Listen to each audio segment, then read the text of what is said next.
Adrienne N. Breitfelder, City Clerk, you are hereby directed to call a special session of the City Council to be held on Tuesday, March 21st, 2023, at 6:30 p.m. in the historic Federal Building for the purpose of conducting public hearings on certain fiscal year 2024 department budgets. Thank you. Good evening and welcome to a special session of the Dubuque City Council for March 21st, 2023. As a reminder to our participants, you can provide in-person input or virtual audio and written input during tonight's public hearings. Input options during the live meeting include: in-person attendees may approach the podium when the mayor asks if there is any public input for the public hearing they would like to speak to. Remote attendees can log into GoToMeeting using the login links, phone numbers, and access code that appear on the broadcast and live stream and posted on the front page of the meeting agenda. This option includes audio input and written chat input. If you are participating via computer, indicate which public hearing you would like to speak to in the chat function, or note that you would like to speak during the appropriate section. If you are participating via phone, indicate which public hearing you would like to speak to during the appropriate section. All comments, whether in person or virtual, must be accompanied by a name and address. Additionally, written public input is accepted by contacting the City Council directly from the city's webpage at www.cityofdubuque.org/councilcontacts and through the City Clerk's office email at ctyclerk@cityofdubuque.org. This information will be reiterated during the meeting. Attendance for the session is as follows: Mayor Kavanaugh. Here. Council members Farber. Here. Jones. Here. Resnick. Here. Roussel. Here. Sprank. Here. Wethel. Here. And City Manager Van Milligan. Here. Thank you. Our first item tonight under action items, we have budget hearing amendment process. And I will need a motion for this, please. Mr. Mayor, Yes, Ms. Rousseau. I move to receive and file and move to council for discussion. Second. We got a motion by Roussel and a second by Resnick, so thank you very much. All right, so first I want to offer an apology. I didn't clearly put together in my head that we didn't have this process all ironed out before the budget hearing started. So thank you very much, Mr. Resnick, for bringing this up and being able to talk about this a little bit more. Also, big thank you to City Attorney Krenna Brumwell for being able to put together some ideas for us in the memo that's attached to this item. So to open this, first of all, what I would hope is that we can have a fairly brief discussion on this matter so that we can move ahead with our budget hearings tonight. But I do want to make sure that we're clear and we're have an agreement on how we want to move this forward. So if you look at the memo, we had 4 options that City Attorney Brumwell put in front of us. And I would suggest that we immediately do not choose options 1 and 3.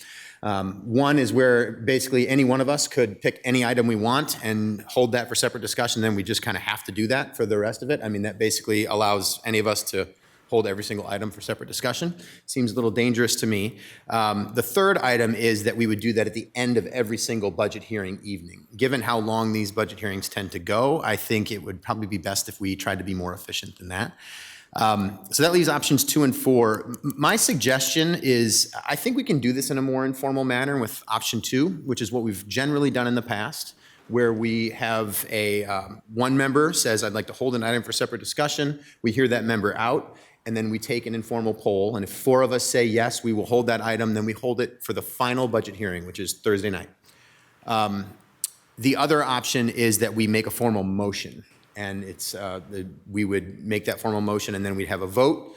Same thing, basically. I mean, they're only a little bit different, but one is quite a bit more formal than the other. So my suggestion is that we go with option 2. If one member wants to hold an item for separate discussion, we discuss that, and if they say, I definitely want to hold this, then we take a poll around the table, and if 4 of us say yes, we'll hold it, then we can bring it back on that night in the final hearing.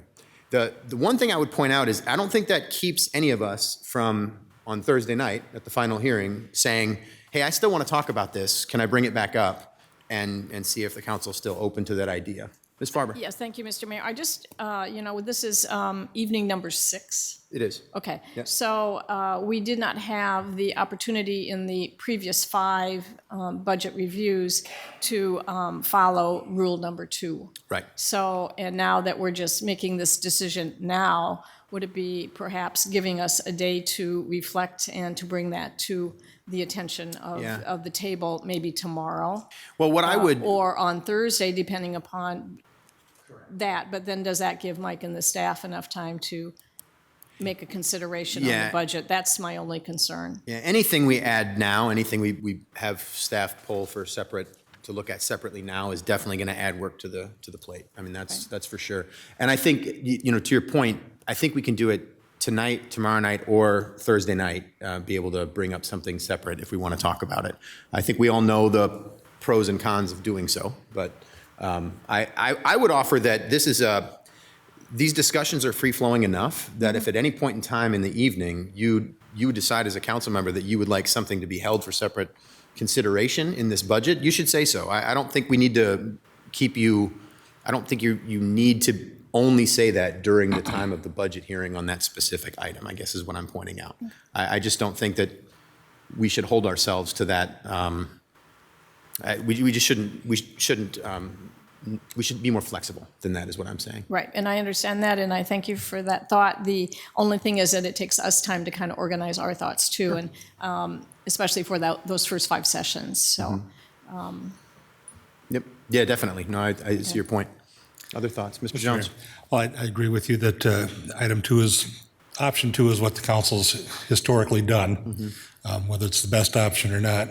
And I still think that it ought to be, we ought to do some work on governance with our facilitator this August and include a considerable discussion on how this should work and come up with a consensus of how it's going to work for 2025 budget hearings.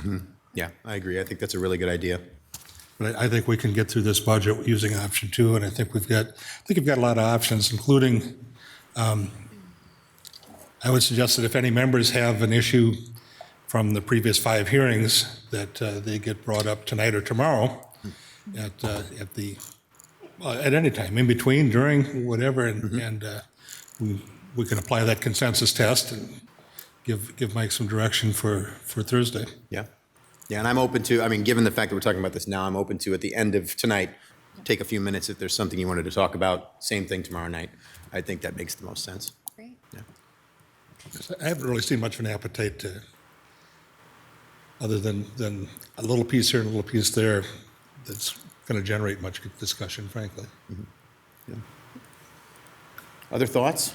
Or is this, we have a general consensus on this. Go ahead, Mr. Resnick. Yeah. Yes, I think you did a nice job in explaining these both. I'm fine with number 2. The idea is we need to have one that we all know about. So, and I appreciate, I will have some others that I'll bring in tomorrow from past nights for consideration. Because, I mean, other people have ideas and we can hash some of this stuff out. There are a couple issues that I would like to say we need to spend less on this, but I can understand why this item might be additionally, as long as we can swap those out for, as Mr. Van Milligan requested, and see if we can get 4 for some tweaking. But I appreciate number 2. I'm glad we're doing this now, and I'm glad we have tomorrow in between so that we can, again, talk about everything and just bring it up.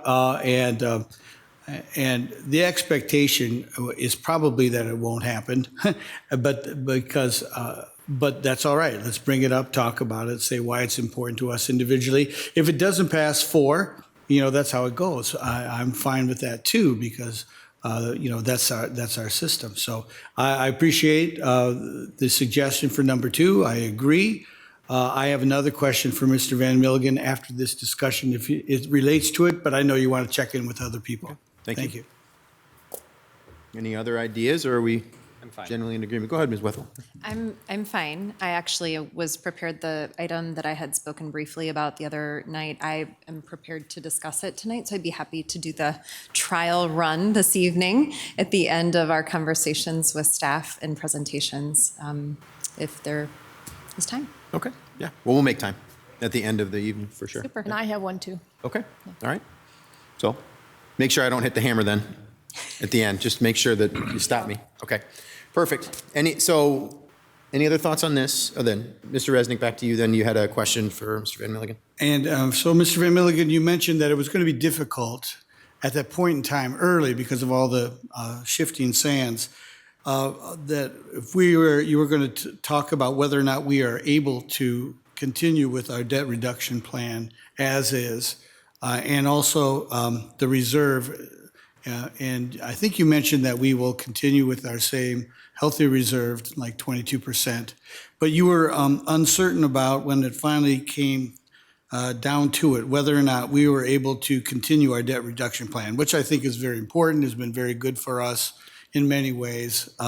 So has that been determined about whether or not we'll be able to complete the budget as you and your staff submitted and continue with our debt reduction plan?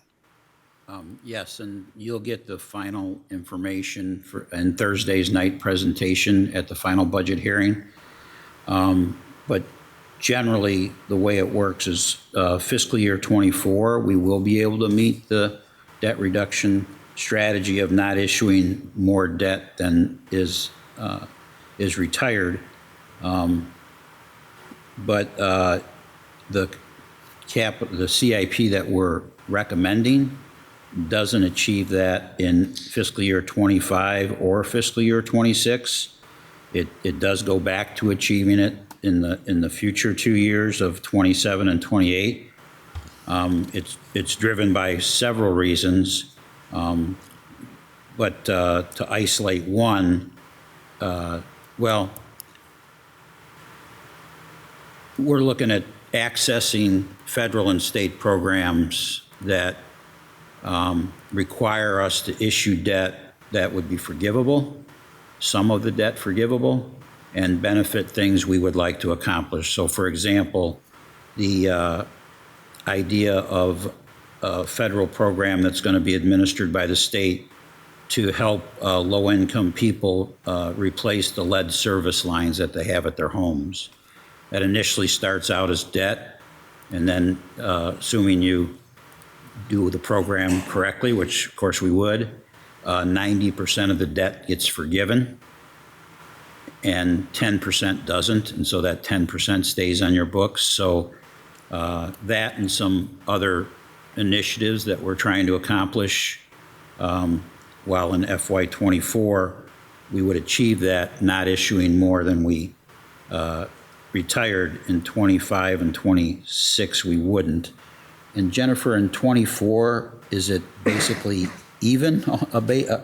What's the differential? Do you know? Let me check here. I know it's pretty close. Pretty close. Retired is 20.68 and new debt is 20.6. So we made it by $800,000 in FY24, where we. Great, thank you. And this is the year we're voting on this year's budget, so Right. I appreciate that information. Yes, thank you for that information. And so we're still right on track with with the low rate, and our reserve is still strong, right? We still are committed to a good. Oh, yeah, that's not an issue in this budget. Great. All right, thank you, Mr. Mayor. I changed the subject a little bit, but it was All right. interesting. We'll find out on Thursday. More to come. All right. All right. Anything else on this item? All right. Then we have a motion by Roussel, second by Resnick, to receive and file and have that discussion. Adrian, would you call the roll, please? Kavanaugh. Aye. Farber. Aye. Jones. Aye. Resnick. Roussel. Aye. Sprank. Aye. Wethel. Aye. Motion passes 7-0. We will move on to our public hearings for fiscal year 2024 department budgets. And Mayor Kavanaugh, I will turn it over to you. All right, thanks, Adrian. First up is information services this evening. So thank you all for your patience. We appreciate that. Important discussion for us to have, and looking forward to the presentations tonight. No problem. Thank you, Mr. Mayor and Council. It's my pleasure, as always, to be before you and give you the latest updates that we have on technology, which often isn't the most exciting thing unless something goes wrong, but it is something that we are very proud of the accomplishments that we've made. Hey, Chris, can I, before you get started, I'm sorry, can we pull the mic just a little bit closer to you there? There you go. Yep. That better? Yeah, it is. Yeah. Perfect. Thank you. Okay. Thank you. And I'd like to start by introducing a couple staff members that are here tonight. I'd like to introduce Scott Schlichty. Scott is a lead application network analyst in our department, working a lot with the implementation and leadership of the ERP, Enterprise Resource Planning System, which is our financials and our human resources systems and utility billing and such. And Joe Pregler is our senior network administrator. And Joe has been with the city, I think, 25 years. Joe, I'm hoping I'm correct with that, and takes care of all things network security, that type of thing. So I'm glad to have those folks, as well as I think there's a few virtually who I can't see that are here, but we'll talk through them as we get to those parts of the presentation. Our mission in information services hasn't changed. We're committed to supporting departments and enhancing what we call a high-performance government through effective application of technology, creating that resilient and reliable infrastructure, which is our connectivity and our servers and our switches and all of that, and demonstration of quality of services to our end users. We, in a sense, like other departments like finance and GIS, we are the supporters of a lot of internal departments so that they can accomplish the goals that you hear about at the council. Some new faces and new places in our department this year. We've hired 2 interns, Daniel Ruiz and Nikki Shah. Both are students from Loras College. Jacob Hoffman was moved from the help desk position to a user technology specialist. And then we have made a move that is something we've talked about for a long time. We had a technology person that reported to the police department, and we have moved that law enforcement user support specialist under the wings of our department, so you'll see that reflected in our employee cost for the next year.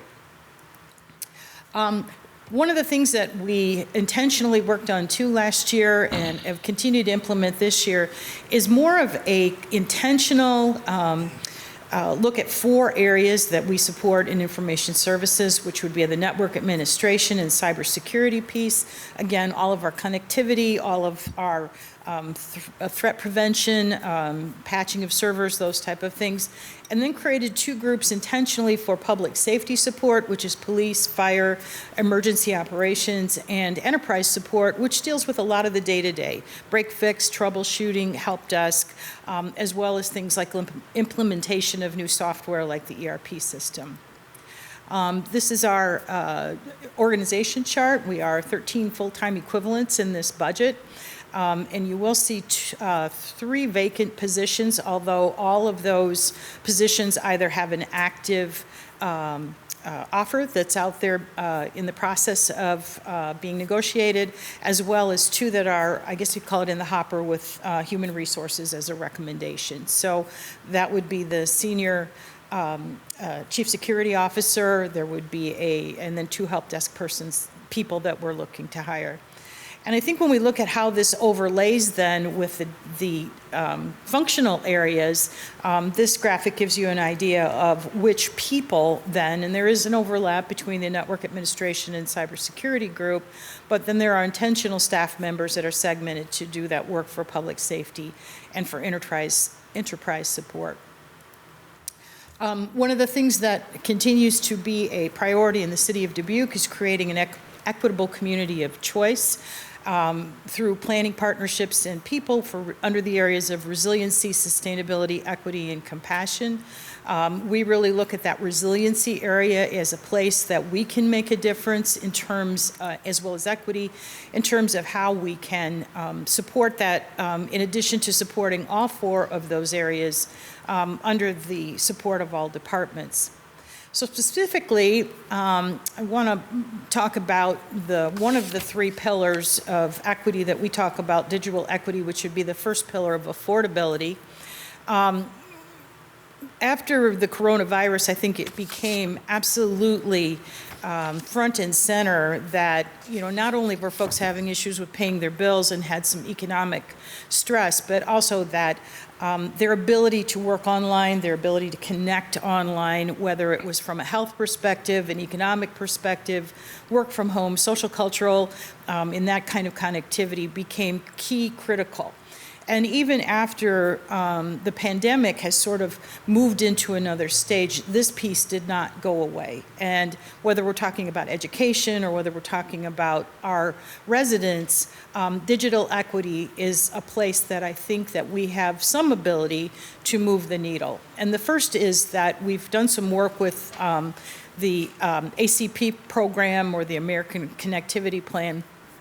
And it allows for a subsidy to be paid if you're under any kind of a public program, whether it be WIC or Medicare or Medicaid, anyone that has kiddos getting free and reduced lunches, you qualify for this. And it's up to about a $30 discount, or in some cases, free internet service if you qualify, and you pick your own provider.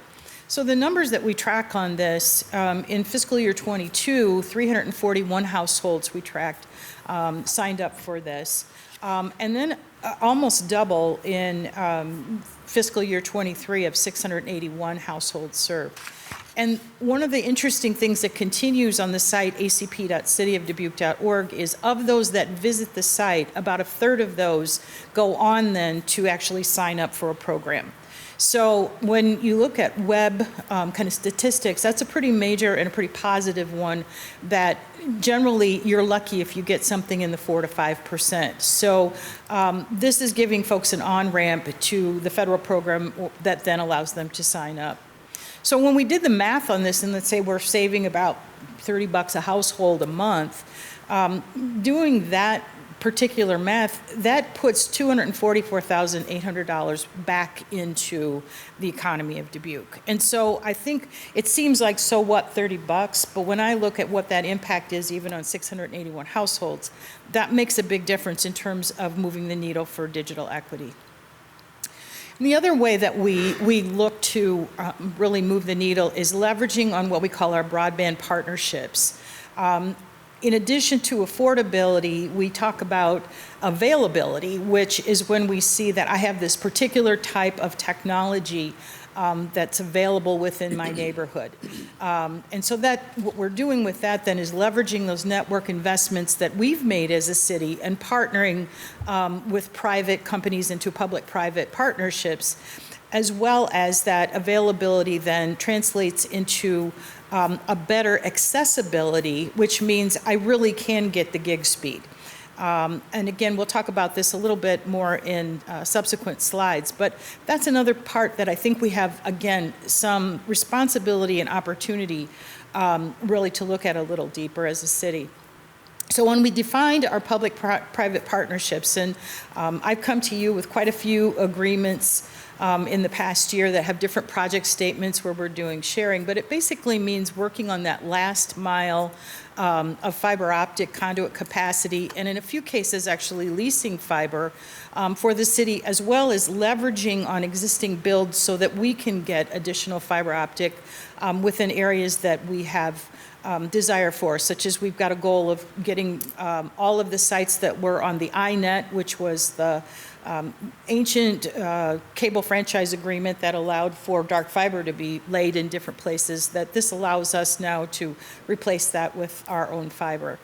And it also looks to us to say, okay, how can we improve our process in order to get more value out to our partners, which really they need to get to market and in the ground as fast as they can for the lowest possible cost. So it really turns out to be a win-win for both entities in that we get more fiber at a lower cost, as well as private sector gets their fiber extended to areas that would have been more costly and taken a longer time to do. So again, our broadband partnerships that we look at, we have an intentional group that meets, that it is bi-weekly meeting and that works on projects. And I'm sure you're going to hear a lot more about this during the engineering presentation, but it partners with Greater Dubuque Development Corporation, the engineering department, our department, and the legal department to produce over 60 of those agreements with 18 providers and partners. And so roughly, this results in a leverageable network investment of over $10 million right now, with much growth happening in terms of the fiber to the home project. And I think when I talked before about the third leg of the fiber optic stool, where we have affordability, availability, and now accessibility. And what accessibility really speaks to is what we learned in some of the analytics that we've done so far is in denser neighborhoods, which generally have large concentrations of multifamily housing, and generally show up for us in those census tracts 1 and 5, which are marginalized from an economic standpoint. These are the places that we see the most need, because it isn't equal footing to say I have an older technology that's serving many people in a neighborhood off of one particular device versus in neighborhoods that are less dense and probably more economically viable, that's going to create an inequity in terms of the what and the when. We're working with IMON, and this is a bit of their statistics. I think everyone's curious about where's IMON at and how are they keeping up with. They've got a very aggressive schedule that they're working on to have fiber to the home run by every address in the city of Dubuque by the end of 2025. So this is an extraordinarily important project for the city. So when we look at what they've done in 2022, number of cabinets, which is a small regional area that's served by fiber optics, and they're at almost 4,000 addresses. And in 2023, the number of cabinets will grow to 22 for a total of 30, and we'll be serving 12,500 addresses. And I think, again, the story for us is that this is basically about 100 miles of additional fiber, aerial and buried, that we're leveraging that's either ours or will be installed over the next few years on this effort. And this just gives you an idea of what that map looks like, showing some of the things that are happening in this year, some of the things that will be happening in 24, and then some of the things happening in 25. So it is a very intentional project that works kind of from the inside out. Again, if you've driven around town, you can see this is an attempt at humor, but Dave Lyons talks about throwing dirt like weasels. So that is what we see that really is happening with our fiber optic, fiber to the home, and the work that's being done by IMON. That is a great partner in terms of our public-private partnerships. So some highlights of the past year. We've done a great deal of work in terms of cybersecurity prevention and awareness, giving several presentations to departments. We've created a incident management plan and rolled it out once, and then ran through a couple drills with it in terms of what are the steps that we walk through when we actually have an attack. As I said, we're in the process of hiring a chief security officer. That was funded through the 2023 budget. We did some upgrades on firewalls, core switches, all the things that we need to replace on a regular replacement cycle to bring that equipment up to date. Working a great deal on backup and replication in terms of designing a disaster recovery plan that would not only mirror sites as we have right now, but look at offering up in the hopefully near future a disaster recovery in the cloud. So we could continue again with not only the security but the resiliency of what the city has. We do continue to research implementation of both co-location and disaster recovery site, and I think we're getting very close to a new physical location for a data center. Our joke is always getting it out of the basement of an old funeral home, which has its uniqueness in terms of being in a building that's over 100 years old and having the highest tech department in the lowest tech building. But I think overall, when we finish the process for that, we're going to be in a very good place in terms of improving an already really good resilient program for our data and our technology.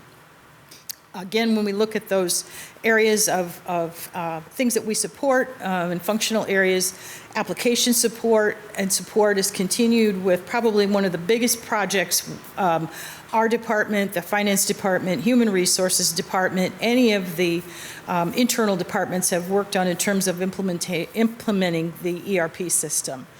We completed the finance and budget implementation, and I put a big we in terms of staff. And one thing I didn't say at the beginning is I am blessed with staff that are willing to step up to the plate no matter what, when, where, why, how. It's very much an attitude not of we can't, as what's it going to take to make it happen, and having each other's backs in that process. Working on Office 365, again, we had an improvement item last year that's email for all staff, and that is not only for communication, but also for work in terms of our human resources system that would require that. Some advanced management in terms of our Active Directory. I want to talk about some things in that public safety area too. We have moved our public safety mobile communications, meaning phones and communications in the cars, to something called FirstNet Public Safety Network. This is an initiative by AT&T and FirstNet partnership. It's been around for quite a while, but I think it's finally matured to a point that it is an extraordinarily resilient network. And what it allows for is, for example, one of our biggest gotchas for communication in terms of mobile is during the 4th of July fireworks. And basically, you're dead in the water because everybody's got their phones on and are taking videos.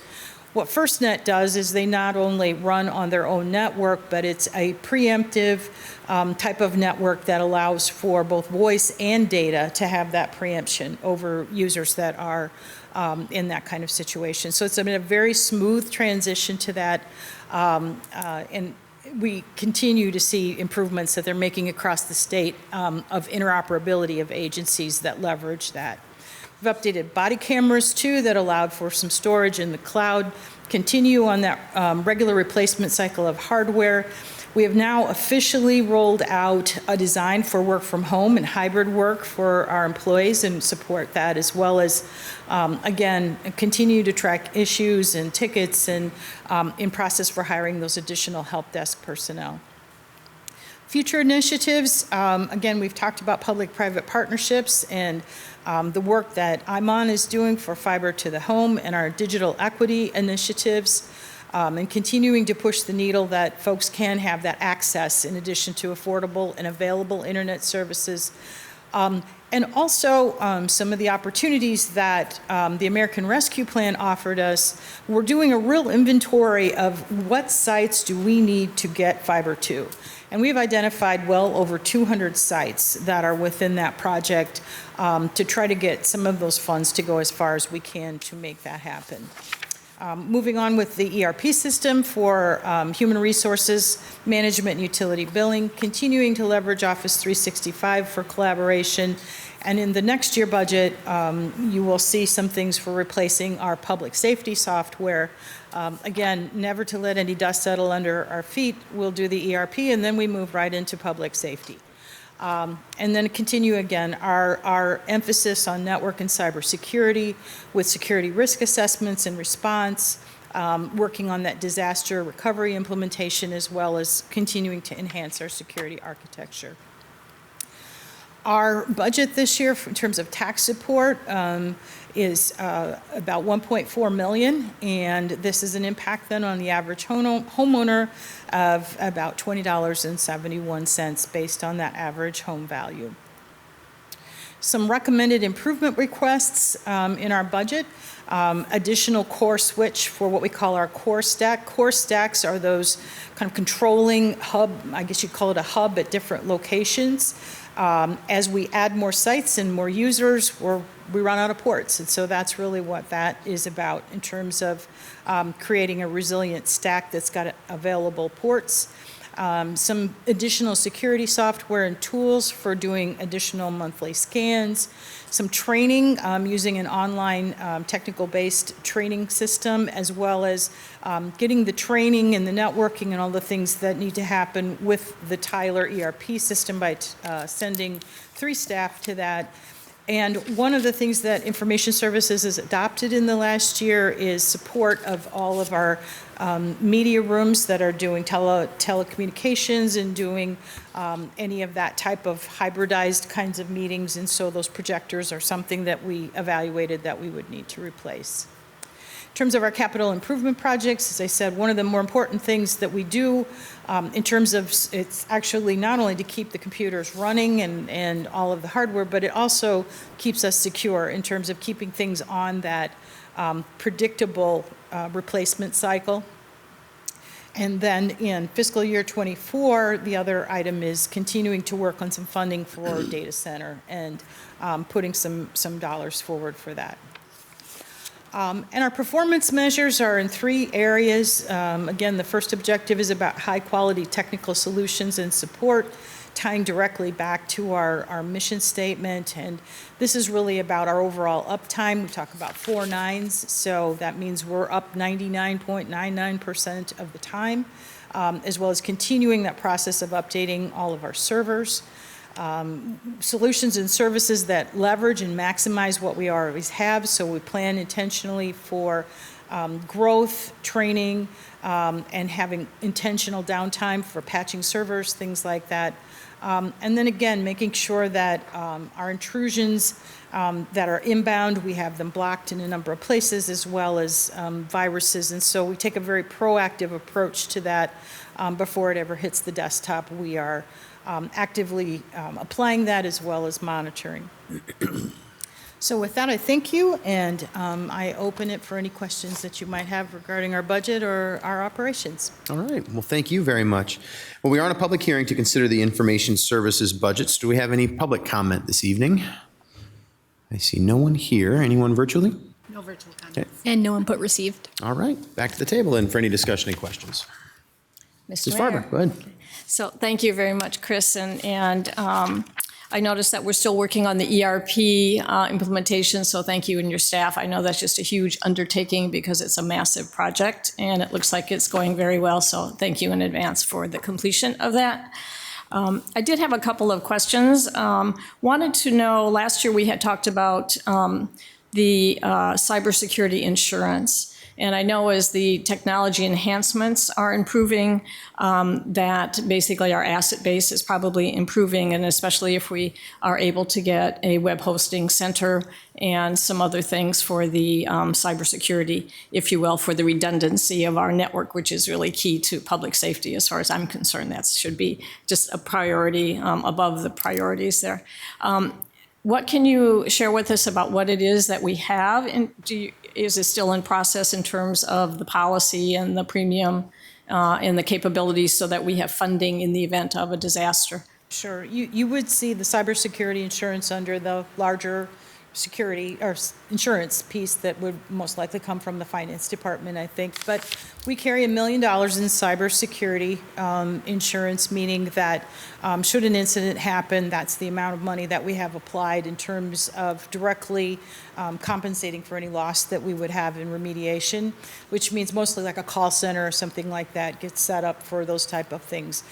What it does not cover, though, is things like forensics and all of the kind of study and deep dive that you need to take should you have ransomware or any kinds of other kind of intrusion. With hiring the chief security officer, that second piece really becomes much of an in-house operation, as well as some of the more tools that we have. Mm-hmm. So it decreases that cost, but again, as the attacks go up, I always tell people, we can never say we're 100% sure that we won't have an attack. We do the best job that we can with what resources that we have to guard against it. And that includes things like training and, drills and proactive kinds of things like that. We are lucky we've got cyber insurance. Many cities were not able to get cyber insurance, as well as in the private sector, just because of the amount of risks and the boxes that they could not check for things like doing multi-factor authentication and a lot of the things that we've done intentionally to improve our cybersecurity. And as you said, when we move to a data center and different location, that helps on the physical as well as some of that access control kinds of things that can happen. Right. So could we get more? We could. There would be a cost impact on that, as well as would we qualify for an additional amount of cyber insurance? That's kind of an unknown, but that's up for discussion each year. So the new hire that's coming on, there's a lot of industry research, as a matter of fact, on cybersecurity insurance. And some of the things that have come across my desk indicate that $1 million may not be ample. And it would be interesting to get some of the statistics and the information, especially here for this size of a municipality, and make some comparisons. Sure. If that would be feasible, because Absolutely. I do think that we're shy. And I think it's nice that we have and that we were afforded the opportunity, but I think it's a touch too low and might be worth investigating. Sure. So, but thank you, and I'm very excited for next steps for you and your team. and look forward to meeting the new hire. Great, Yeah, thank you again. thank you. Mr. Resnick. Thank you. I think my question might be for Ms. Larson, and it has to do with health insurance, the numbers.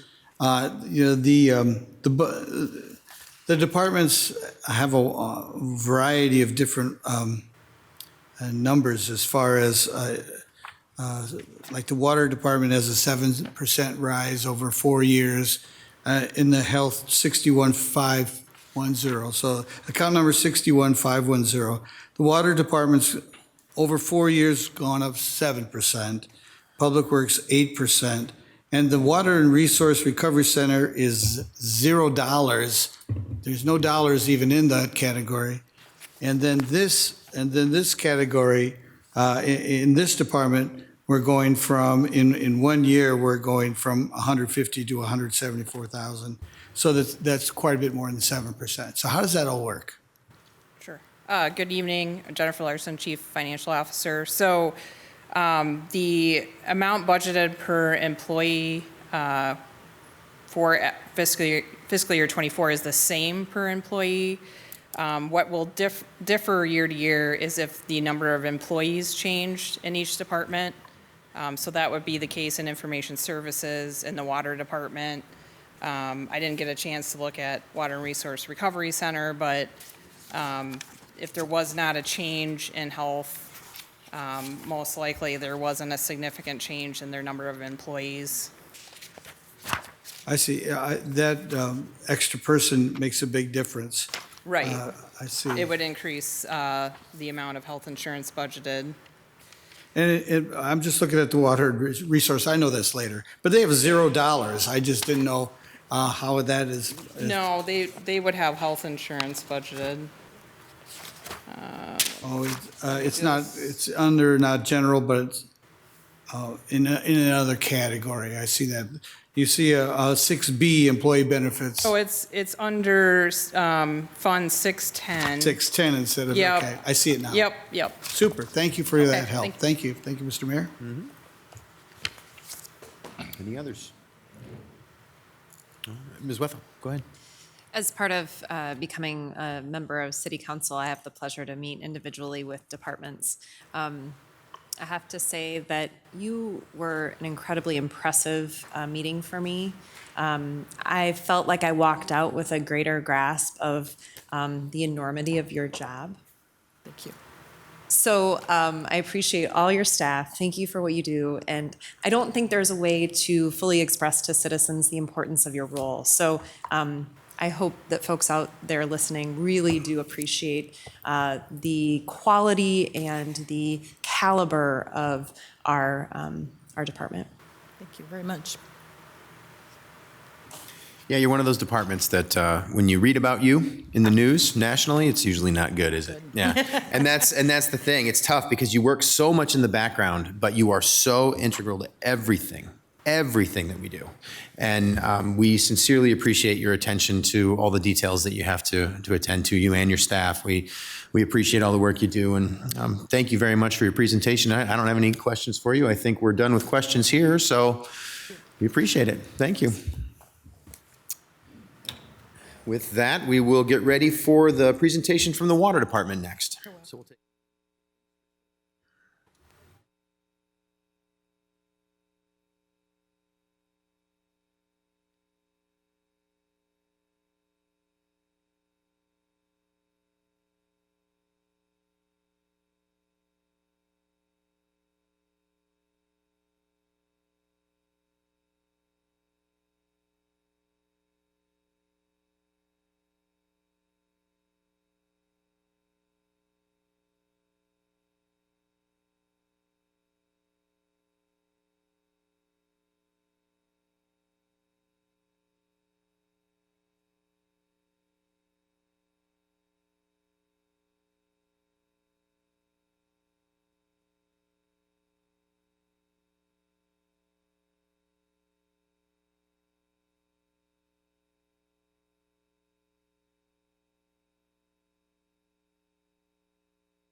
up right there. Chris, are you ready to go? Yeah, give or take, yeah. We're not that tough a crowd. I mean, we're not that tough a crowd. All right.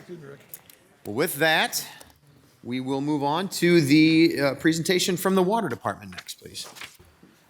All right, good evening and thank you, Mayor, City Council, and City Manager Mike Van Milligan. I am Christopher Lester, City of Dubuque Water Department Manager, and I am joined this evening by Brant Schuler, Water Distribution Supervisor, Nick Conley, Water Operations Supervisor, Darren Holm, Distribution Foreperson, and Carl Plumley, Water Meter Repair Worker 2. We are pleased to present the Water Department's fiscal year 2024 budget. We start this presentation with the Water Department's mission statement developed by our Water Department leaders. The City of Dubuque Water Department is passionate about delivering high-quality drinking water with excellent customer service while meeting our customers' changing needs with equitable and sustainable rates. We'll start off with some retirements coming up in FY24. We have multiple, as you can see. The first one is Brant Schuler, who I just introduced behind me. Brant is our water distribution supervisor. He's leaving this summer after 27 years of service with the city, so that's significant loss in the water department. Next is Kerry Leppert, water engineering assistant. He's been with us for 7 years. Finally, Ken Metcalf, water distribution maintenance worker, 45 years of service. So we're looking at a combined 79 years of service to the water department leaving us this year. So we'll be fine. We'll be fine. That's right. Maybe.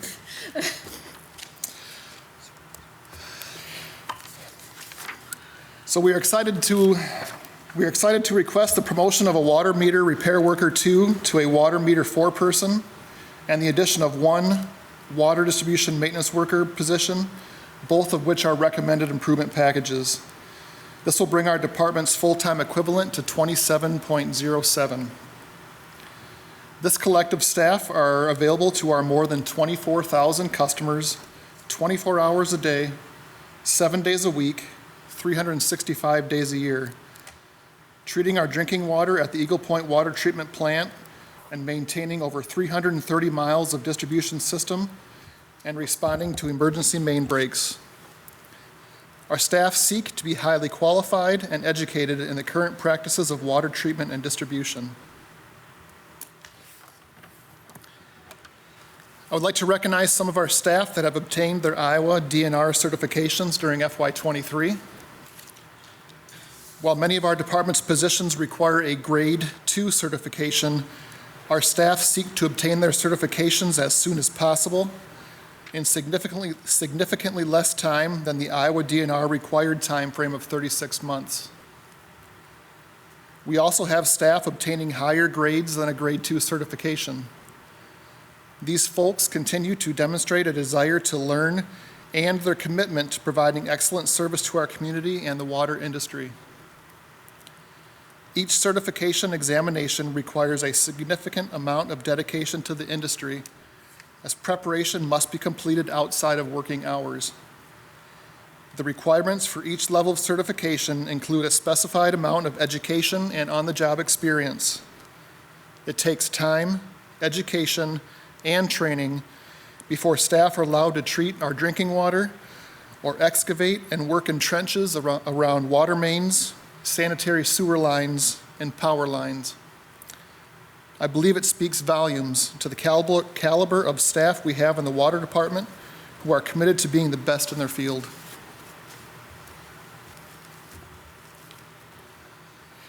The City of Dubuque is a high-performance organization and community with engaged employees and residents that is data-driven and outcome-focused, built on the 4 pillars of resiliency, sustainability, equity, and compassion. The city strives to create an equitable community and as such is able to offer utility billing assistance programs.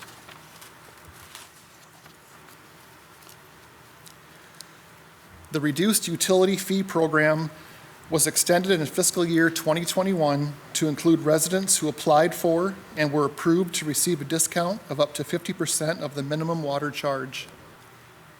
In fiscal year 2023, 2%, or just under 500 water utility customers, have taken advantage of the program.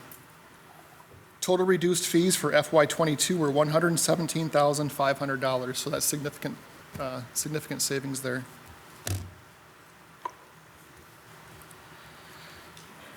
Additionally, in FY23, Deep Well number 8 was taken offline in September of 2022 as part of a repair and rehabilitation project with Peerless Well and Pump.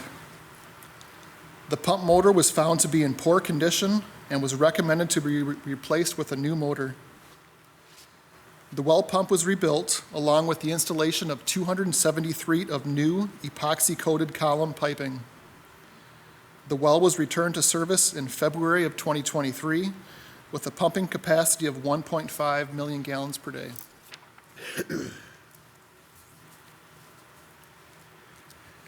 The Water Department implemented a proactive 5-year meter interface unit and register replacement program starting in fiscal year 2022, replacing approximately 5,000 units per year. The program is being conducted to control expenses associated with the replacement of meter reading equipment no longer under the manufacturer's warranty. The department is requesting funding in fiscal year 2024 to continue this program. The work is being conducted with Water Department staff, and products are provided by the meter distributor, Ferguson Waterworks, and the meter manufacturer, Neptune. The city was able to negotiate a pricing strategy that is contingent on a structured, approved meter product replacement plan. This assists not only the city of Dubuque for budgeting purposes, but also ensures that Ferguson Waterworks and Neptune are committed to the change-out duration of the program at the agreed-to prices.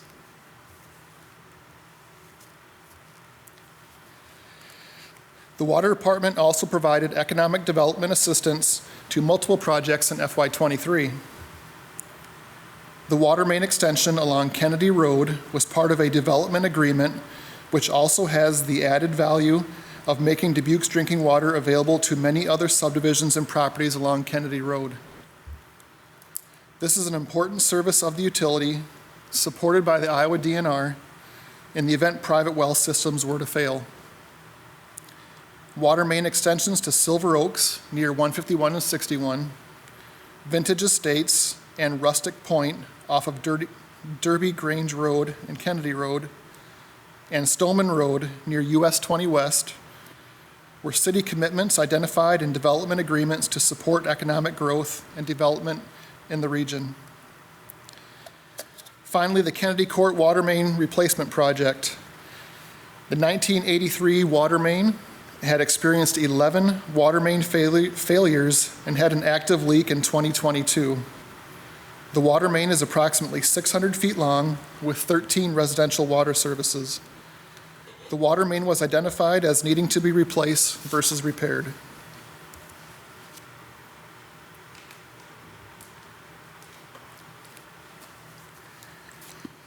Looking ahead to FY24 initiatives, the department is carefully evaluating its source water from both an operational perspective and also considering water quality, starting with the annual City Well Rehabilitation Program. In August of 2022, well number 7 experienced excessive noise, sand pumping, and pump assembly failure. After removal of the well pump, pump shaft, and motor, the components were found to be in a state of disrepair due to excessive erosion by sand. The well number 7 capital improvement project will include a new pump, motor, and sand sediment filtration system estimated at $500,000. The well has a current pumping capacity of 3.5 MGD, million gallons per day. The intent will be to maintain the same pumping capacity. Staying with source water and water quality, in August of 2022, the Iowa DNR sampled Dubuque's drinking water as part of the state's action plan for, and I'll say this once and I won't do it to you again, per and polyfluoroalkyl substances, I'm going to call them PFAS, PFAS, which includes 25 different compounds such as PFOS, PFOS, and PFOA, PFOA. While naturally occurring in drinking water sources, unfortunately, PFAS compounds have been extensively used for more than 70 years in applications such as non-stick coatings, stain-resistant carpeting, water-repelling clothing and fabrics, paper packaging for food, and metal plating operations. As we now know, on September 28, 2022, Dubuque was informed by the Iowa DNR that 2 of its shallow wells and finished water contained trace amounts of 3 of the 25 compounds tested. The water department took immediate proactive measures and voluntarily took the 2 shallow wells offline and conducted additional testing on its remaining in-service wells.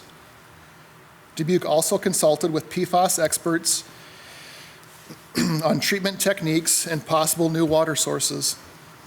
We are proposing, starting in FY24, a capital project for the advancement of a new deep well, with other new wells as necessary being proposed in future years, along with possible treatment options, and continue quarterly testing of Dubuque's finished water.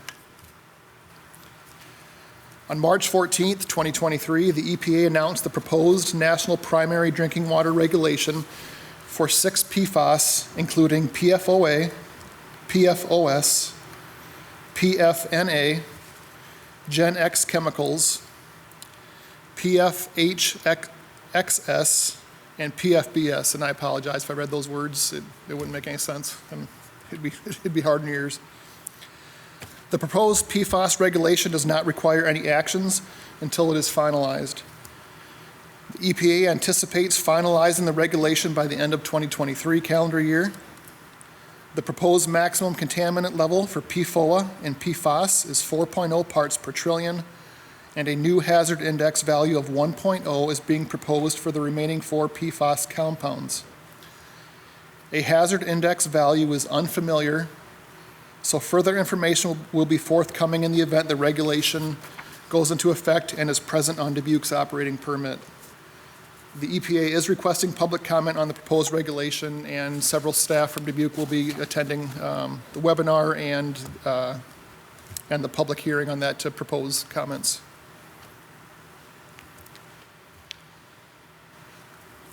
As previously discussed, the PFAS compounds had been detected in 2 of the city's shallow wells.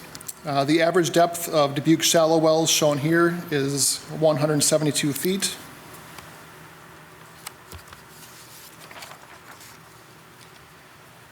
And the city's deep wells here shown have an average depth of 1,670 feet. And again, those wells that were tested did not have any PFAS compounds.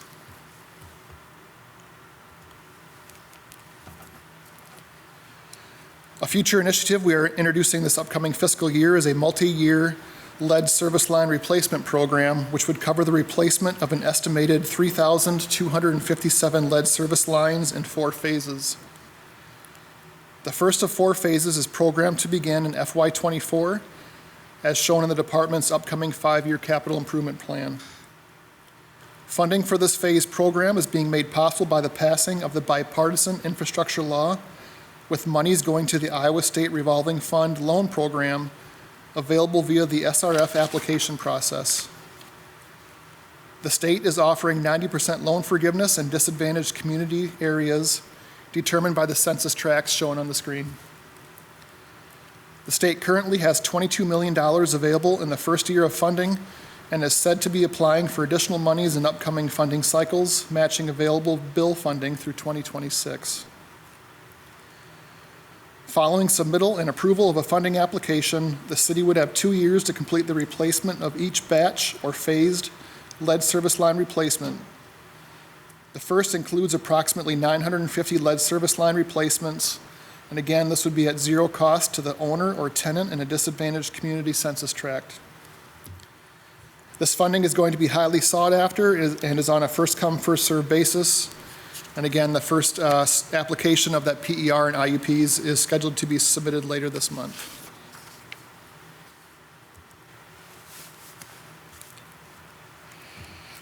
Also coming up in fiscal year 2024, bids will be sought to add a remote standby generator at the Park Hill Pump Station, similar to the generator installed and shown here at the West Third Reservoir. The ability of the utility to perform during electrical power outages remains a priority.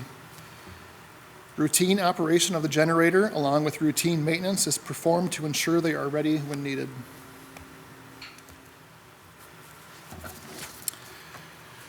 All right, moving along to rates. In FY24, we are proposing an 8% rate increase over FY23, which breaks down into a $2.64 increase in a monthly bill for the average household using the 6,000 gallons per month average for City of Dubuque residents. The proposed 8% rate increase would bring the average household water bill to $35.82 for 6,000 gallons. And Dubuque will continue to have the second lowest rate among the lime softened facilities in this area. The highest water rate being West Des Moines, which is 19.8% higher than Dubuque, and the average rate being 5.31% higher than Dubuque.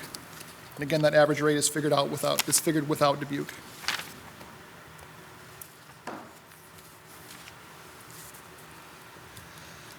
A little bit on the water department itself. The water department organization is comprised of 3 divisions. They are administration, operations/treatment, and distribution.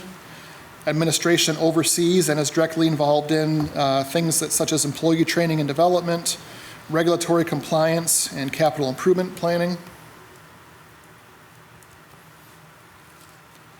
The second division is plant operations, where our certified operators and maintenance staff ensure regulatory compliance, the daily production and treatment of our water supply, maintenance of our wells and well fields, pumping to the distribution system, operation and maintenance of our water storage facilities and the supervisory control and data acquisition system, also known as SCADA, by which our system communicates to our operators.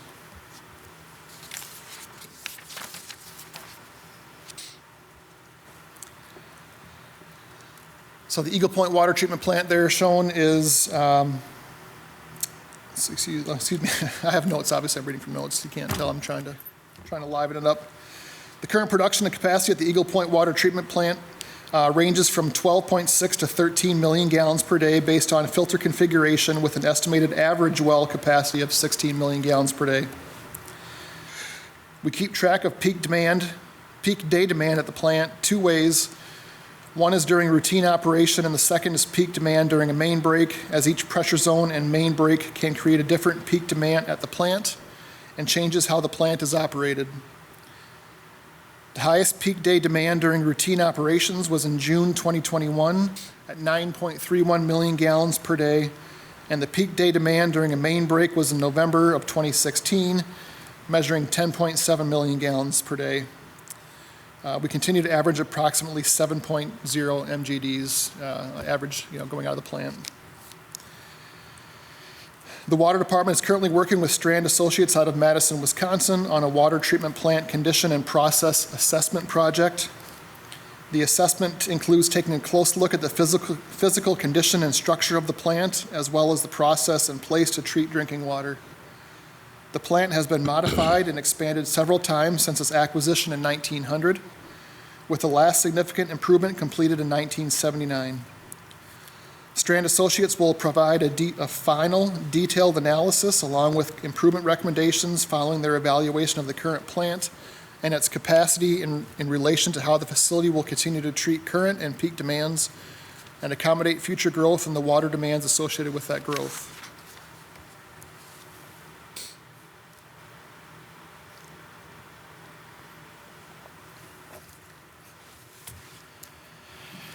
Examining both the treated and metered water, we can determine our non-revenue water or water losses in the distribution system.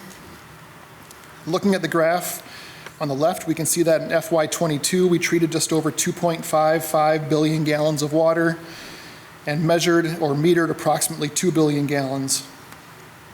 Metered water is measured consumption, which is the sum of billed consumption and unbilled but authorized consumption, and is a known quantity based on the city's metering system. When we look at the difference between those values, approximately 25% is non-revenue water. Non-revenue water is water that is not billed and no payment is received. Non-revenue water includes the water used at fire hydrants for water main flushing to maintain water quality, street cleaning, water loss due to water main breaks or leaks in the service lines of customers or in the distribution system. These are real losses. It also includes apparent losses, also referred to as commercial losses, and consists of unauthorized consumption, customer metering inaccuracies, and systematic data handling errors in the meter reading and billing process. It is important to measure this value as it helps better understand the performance of the distribution system, meter performance, and where valuable capital dollars should be spent. The American Water Works Association, an organization that establishes industry standards used and accepted by regulatory bodies such as the DNR, has migrated away from using a benchmark which has varied over the years between 16 and 20%, and has moved towards utilities performing water audits to establish what percentage of water loss is appropriate or allowable for each individual system. While there is currently no regulation in the state of Iowa for non-revenue water, Dubuque continues to measure and account for the non-revenue water. Such accounting is based on 4 management principles: active leakage control, pressure management, infrastructure management, and speed of repair. We will continue to collect and examine the data and determine if a water audit is the right path and method for analyzing this important metric.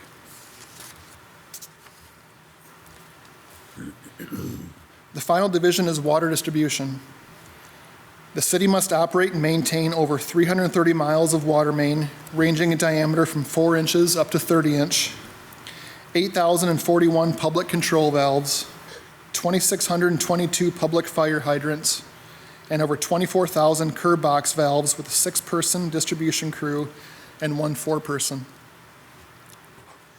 Maintenance and operation has more recently expanded to include water mains to the airport, Twin Ridge subdivision, Key West, Twin Ridge subdivision in Key West, the Vernon Water System, North Cascade Road, Highway 20, Wildflower subdivision, Kennedy Road, and the Barrington Lakes Water System, adding over 93,000 lineal feet to the system. The water distribution crew also conducts inspections, pressure testing, and bacteriological testing on new development water main installation, assisting the contractor where necessary to ensure safety of the water supply during construction. In addition, our distribution crew conducts new service main taps, curb box and valve replacements, and as time and conditions permit, install new water main in addition to flushing of water mains and exercising of public water main valves. The distribution crew also includes a 4-person crew performing meter management for over 24,000 meters, registers, and MIUs installed throughout our homes and businesses, and along with the city's backflow prevention program.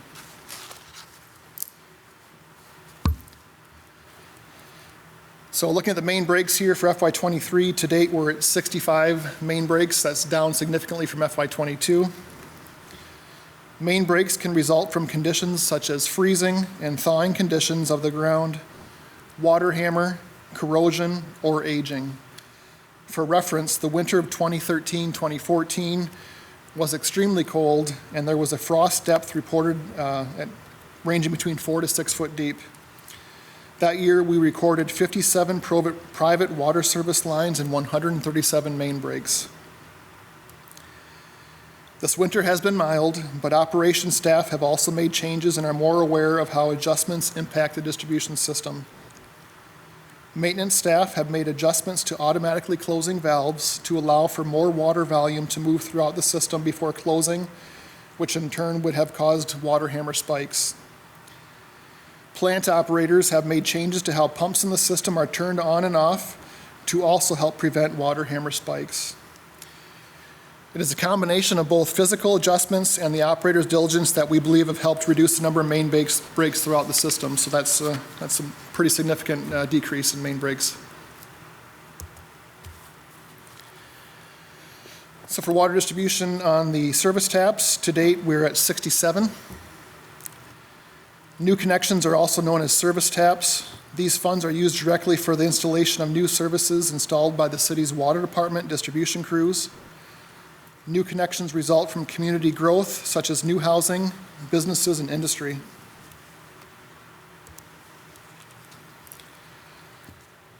Part of the distribution crew are, as I mentioned earlier, are a 4-member water meter operation and maintenance crew. This crew provides dependable meter management consisting of testing, dismantling, cleaning, repairing, and reassembling meters as required. They also perform installation services, address pressure complaints, investigate illegal use of water, install outside registers, and perform special reading of meters upon request. To date, in FY23, the crew has responded to just over 6,500 service calls, of which 3,640 are the proactive R900 MIU changeouts that I discussed earlier. So those guys are keeping busy. Finally, the backflow prevention program, requires the installation of a backflow prevention device, minimizing the possibility of contamination of the distribution system by preventing back siphonage. A backflow prevention device stops contamination of the water system from industrial and commercial water services by using equipment that stops the backward flow of water through a pipe or cross connection between potable water and contaminants. This program is also administered internally and is forecasted to generate just under $80,000 on over 3,000 devices within the city of Dubuque. We're near the end, I promise. Hang with me. You're doing great. Thank you. So FY24 recommended improvement requests. The first one is the creation of an additional water distribution maintenance worker position. Second is elimination of a water meter repair worker 2 and addition of a water meter 4 person. That'll be an internal promotion. And the final is upgrade the ruggedized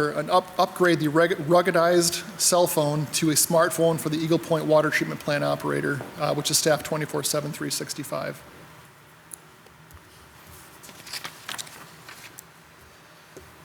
Capital improvement packages for FY24. I won't read through them individually, but certainly if you have any questions at the end, I'm happy to answer. And there's a second page.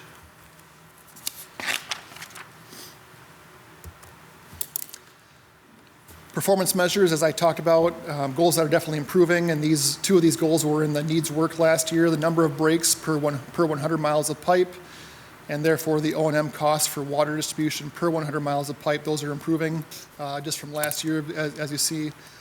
Operation of 10% of distribution system valves annually, that's improving. We're hoping that with the addition of the additional water distribution maintenance worker, we can tackle that and see significant improvement. Goals that are on track, number of regulatory compliance violations, target is 0. Again, we're happy to report 0 violations in FY23. And again, number of completed annual training hours to support CEUs and number of projects completed within the program budget are all on track. And the one you've been waiting for, thank you. I'm happy to address any questions that you might have. Well, thank you very much, Chris. Well, we are in a public hearing to consider the water department budget for fiscal year 24. Do we have any public input on the water department budget this evening? Seeing none here. Do we have any virtual? No virtual. Okay. And no input received. Thank you very much. Back to the table then for discussion. Ms. Roussel. Thank you for the information. I was curious about your water meter upgrade project. Mm-hmm. And if our water meters are more accurate based on that project, do you think that will have an impact on our non-revenue water to better measure the water that's flowing through the pipes, or just to have equipment that's supported by the manufacturer? Sure. So Carl Plumley is with us tonight, and Carl, you can jump up and help me out if I mistake. So the meters themselves were replaced back in 2010 and 11. So what we're replacing now is the meter interface units that you see on the side of the homes that record the meter data and then send that information to utility billing. So I don't believe it'll have any impact on the meter readings, as it's going to transfer what the meter is picking up. But again, those meters were replaced recently, 2010, 2011. I don't know what the warranty is, Carl, on 10-year warranty. So I don't know what the plans are for replacing meters. Meters have been accurate. Anything we quote is tested through. Yeah, they do test meters annually too.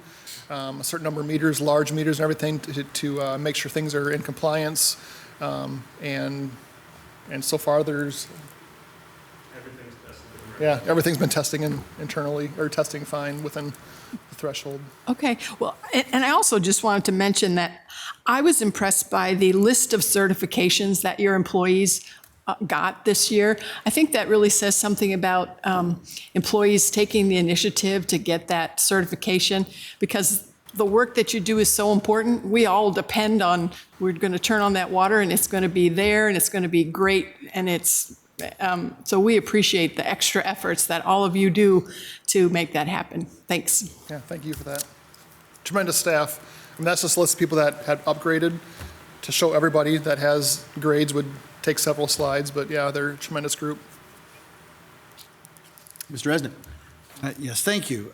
So electricity has just really spiked, as they say, right, these last few years, and it's $900,000 or more in this budget, 25 to 30% of your supplies and services, 3.6. It's huge. I'm looking at I'm looking at the plant from the satellite. Is that a solar array that you have between, next to Sutton Pool? It's this black area. No, what you're seeing, Mr. Resnick, is our storage tanks. We have 2 storage tanks that we do our chlorine contact in, and they sit in those storage tanks before they go out to the system. So we do not have any solar on site right now. I believe that was considered as part of the renewable energy conversation, but it might have been deemed that we didn't have enough area at the plant to warrant the solar. Okay, I mean, you have a lot of roof. I see a lot of roof area. You have a white roof and you have lots of different roof areas. Yeah, we're kind of squished for space there, but, it would be great to have some renewable, wouldn't it? Absolutely. And we have some different renewable on the fire stations all around town. And I mean, some of those fire stations are smaller than your plant, obviously. But the question is, you are actively looking for a renewable energy source. Is there any kind of hope that we can lower these electricity? It's a massive amount of electricity used, isn't it? I mean, is there, I've been looking, better than I, of course, whether you can put, any kind of turbines in the pipes, to get that solar, get the water power. But I don't know that if that's even possible. But I'm just wondering if there's anything on the horizon coming that might be a possibility that we're not spending $1 million a year on electricity. Sure. So Strand Associates is doing that water condition assessment at the plant, and they're looking at efficiencies that can be gained at the plant as well. And regarding the solar, I believe that the installation of fiber, which we're looking at putting fiber to all of our remote stations, that's the key first step before being able to install fiber. Like say at our pump stations, we have 19 remote stations between the towers and towers, tanks, and pump stations. But fiber was a key first step to being able to utilize the solar panels. So we are pushing forward with that initiative to get the fiber installed. So perhaps that's a conversation we can look at again, is once the fiber is installed, being able to utilize solar appropriately. Great. Thank you for your information. Yeah, you bet. Thank you, Mr. Mayor. Mm-hmm. Ms. Wethel. One thing I was impressed with when I toured your facility was the amount of work that is needed to be done manually with people that are well-trained. And I guess I didn't have a real grasp on that until I saw it for myself. So the question, or maybe what I'd like you to do, is just speak a little bit more about the 24/7 coverage that your staff offers, because that was really impressive to me, about just an example of a night that's a busy night for you guys and what that looks like. Sure, well, I'm happy to talk about that. Obviously, nights, I'll start from the beginning. If I'm going off track, Ms. Wethel, please let me know. But during the daytime, obviously, we're staffed with a mechanic, an electrician, and then administrative staff at the plant. After 5 p.m., we just have one operator that works 3 to 11, and then the overnight shift, 11 p.m. to 7 a.m. So they're responsible for all aspects of the water treatment plant, measuring flows, doing compliance tests, and tests just for monitoring the plant and flows and everything. And then, of course, from 5 o'clock p.m. on Friday to 7 a.m. on Mondays, there's just one operator of the plant. So, yeah, it's a one-person show at that point, If there's any main breaks, typically they'll get routed to the water department staff working at the plant operator. They'll take any calls on behalf of the water department and notify our distribution crew. As far as a busy night there, that could be a multitude of different things. Something as simple as doing a rate change, switching wells, switching to different wells that can change pH. Just different wells have different aspects of the water, so process adjustments need to be made. God, there's so many things.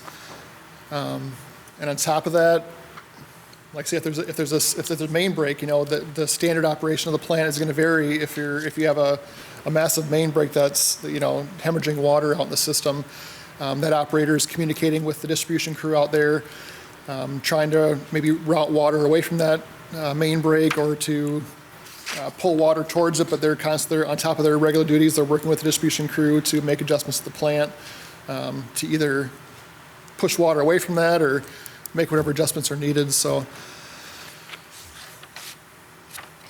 yeah. And then on top of that, obviously, any of the physical labor that you see around the plant, we do our own house cleaning. Obviously, we do have a north plant and a south plant for softening. So those run every 6 months. We switch. So when we take the north plant off, for example, we have 6 months to do all the maintenance on that, get it greased up, get it ready for the next cycle where it comes back on. So there's all that physical work that needs to be done in between plants, in between switching the plants over. So there's always something to do. Yeah, I just really appreciated having a tour, meeting with staff, and learning about what it really takes to do your job. And this year especially, I think, as we spoke with Ms. Coleman, when we hear about you, it's not always because it's a great thing we want to talk about, but you did a great job. Your staff was, I think, very responsive, very transparent, and I really appreciate that for the citizens of Dubuque. I think we really did well with that. And trust is everything. Yeah, absolutely. So thank you. Yeah, thank you for that. Mr. Mayor. Mr. Jones. It's real apparent with the level of certification and voluntary certification levels that people are going after, that good enough just isn't good enough for the people that work for you. And that's great. And it goes across many departments. I see it just about everywhere, but it really shines in your department. Good enough ain't good enough for these guys. That's great. Yeah. Thank you. Well, thank you, first of all, for the presentation, and everybody who showed up tonight to join you. Thank you very much for all your work, and congratulations to those of you retiring after just a few years of service. So congratulations on that. I don't think I have any questions for you, but I want to go back to something that some of my colleagues pointed out here. Just the proactive approach that you've taken to some of the challenges that have come your way. You were very responsive when the PFAS announcement was made. You were looking at that right away. I remember it was an all hands on deck approach from city manager on down to be able to discuss that. I've made it pretty clear, I'm pretty frustrated by the whole situation. It's no fault of yours, no fault of probably anybody here in the city of Dubuque that we have to deal with this, but here we are dealing with it. And we're gonna deal with it to the best of our ability, and you've laid out a plan and talked about that, and thank you for sharing that again tonight. It's that kind of proactive approach, but the thing that really struck me was the water main breaks, the number that has declined so much. I guess I do have a question on that. Are you pretty sure that proactive work is what's led to that decrease? Because that's huge. That's a pretty important decrease right there. Yeah, so we've taken a hard look at we had a series of main breaks in July of 2022, and the operational staff took a real close look at, was it something to do with pressure in this area? And they kind of came up with, if we maintain pressures in this certain part of town, that seems to be, when we exceed a certain pressure, say like the Westford Reservoir, that seems to be when all these mains blew. So let's try this, and then let's tweak it by doing this. So, and the response we got from our distribution crew, from what they told me is that whatever you guys are doing, keep doing it. So, I mean, if our distribution guys are the ones that out there, they look at a main break and they can say, this was operator error, or this was whatever, because they fixed so many years. So I think it's just a really good case of communication between distribution staff and plant staff, and kind of feeding from each other, looking at the series of main breaks and recognizing the trends in them, and just putting our heads together. And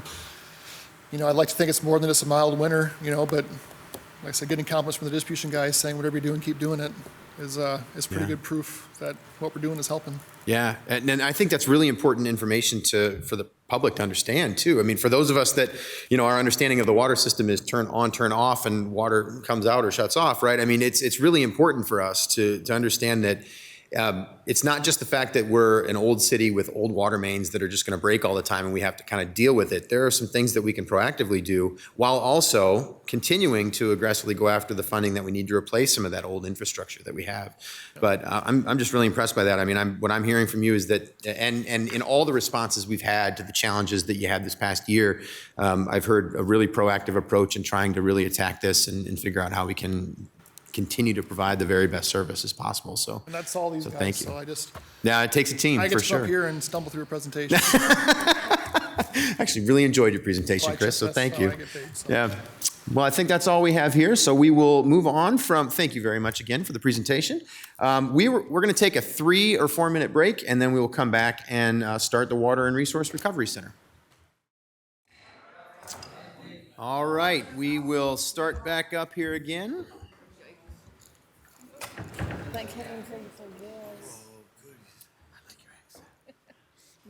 So next up this evening, we have the Water and Resource Recovery Center. So Willie, take it away when you're ready. Thank you. Okay. Good evening, Mayor Kavanaugh and City Council members. I'm Willie O'Brien, Plant Manager of the City's Water and Resource Recovery Center. I'll now present the Water and Resource Recovery Center's Fiscal Year 2024 budget. Joining me tonight is our Maintenance Supervisor, Wayne Paulsine, and our Administrative Assistant, Cheryl Pregler. Our mission statement at the Water and Resource Recovery Center is to operate and maintain the Water and Resource Recovery Center in partnership with employees as we safeguard public health and water quality, meet state and federal environmental regulations, recover valuable water, energy, and nutrients in a cost-effective manner while delivering a great customer experience. I'd like to congratulate Wayne Paulsine, who will retire on July 28th after 43 years of service. Thank you, Wayne. Our department is staffed by 17 full-time equivalents that fall under 3 activity areas. As the department manager, I fall under the administration activity. In operations and maintenance, we have a maintenance supervisor, 2 equipment mechanics, an industrial electronics technician, an operations supervisor position, which is currently vacant. We're doing some work on that position right now. 4 plant operators, a confidential account clerk, administrative assistant, and then finally under the environmental monitoring activity, we have a laboratory supervisor, 2 lab technicians, an environmental coordinator, and then we have a newly created industrial pretreatment coordinator position that we're working with the firm to do the recruitment on right now. I'd like to highlight a few projects from the current fiscal year. Earlier this year, we initiated the design of our high-strength waste receiving and storage project. This project will allow us to better handle high-strength organic waste from local industries that is hauled to our facility for treatment, and it will help reduce odors by separating microbes from their food source. This past June, we submitted our updated nutrient reduction study to the Department of Natural Resources. And we completed a major overhaul of our ultraviolet disinfection system, which is used to treat our final effluent. Some future initiatives include nutrient trading. We'll continue our efforts in nutrient trading, which I'll discuss a little bit further in a moment. Following the planning and design phase of the high-strength waste project, we'll be implementing the solution that best fits our facility and community goals. As part of the city's renewable energy work group, we'll continue exploring opportunities to expand the use of renewable energy. And I quick wanted to touch on something Mr. Resnick had asked previously about energy use and costs. So at the Water and Resource Recovery Center a few years ago, we looked at installing solar panels on the hillside, the south-facing hillside, right along Julian Dubuque Drive.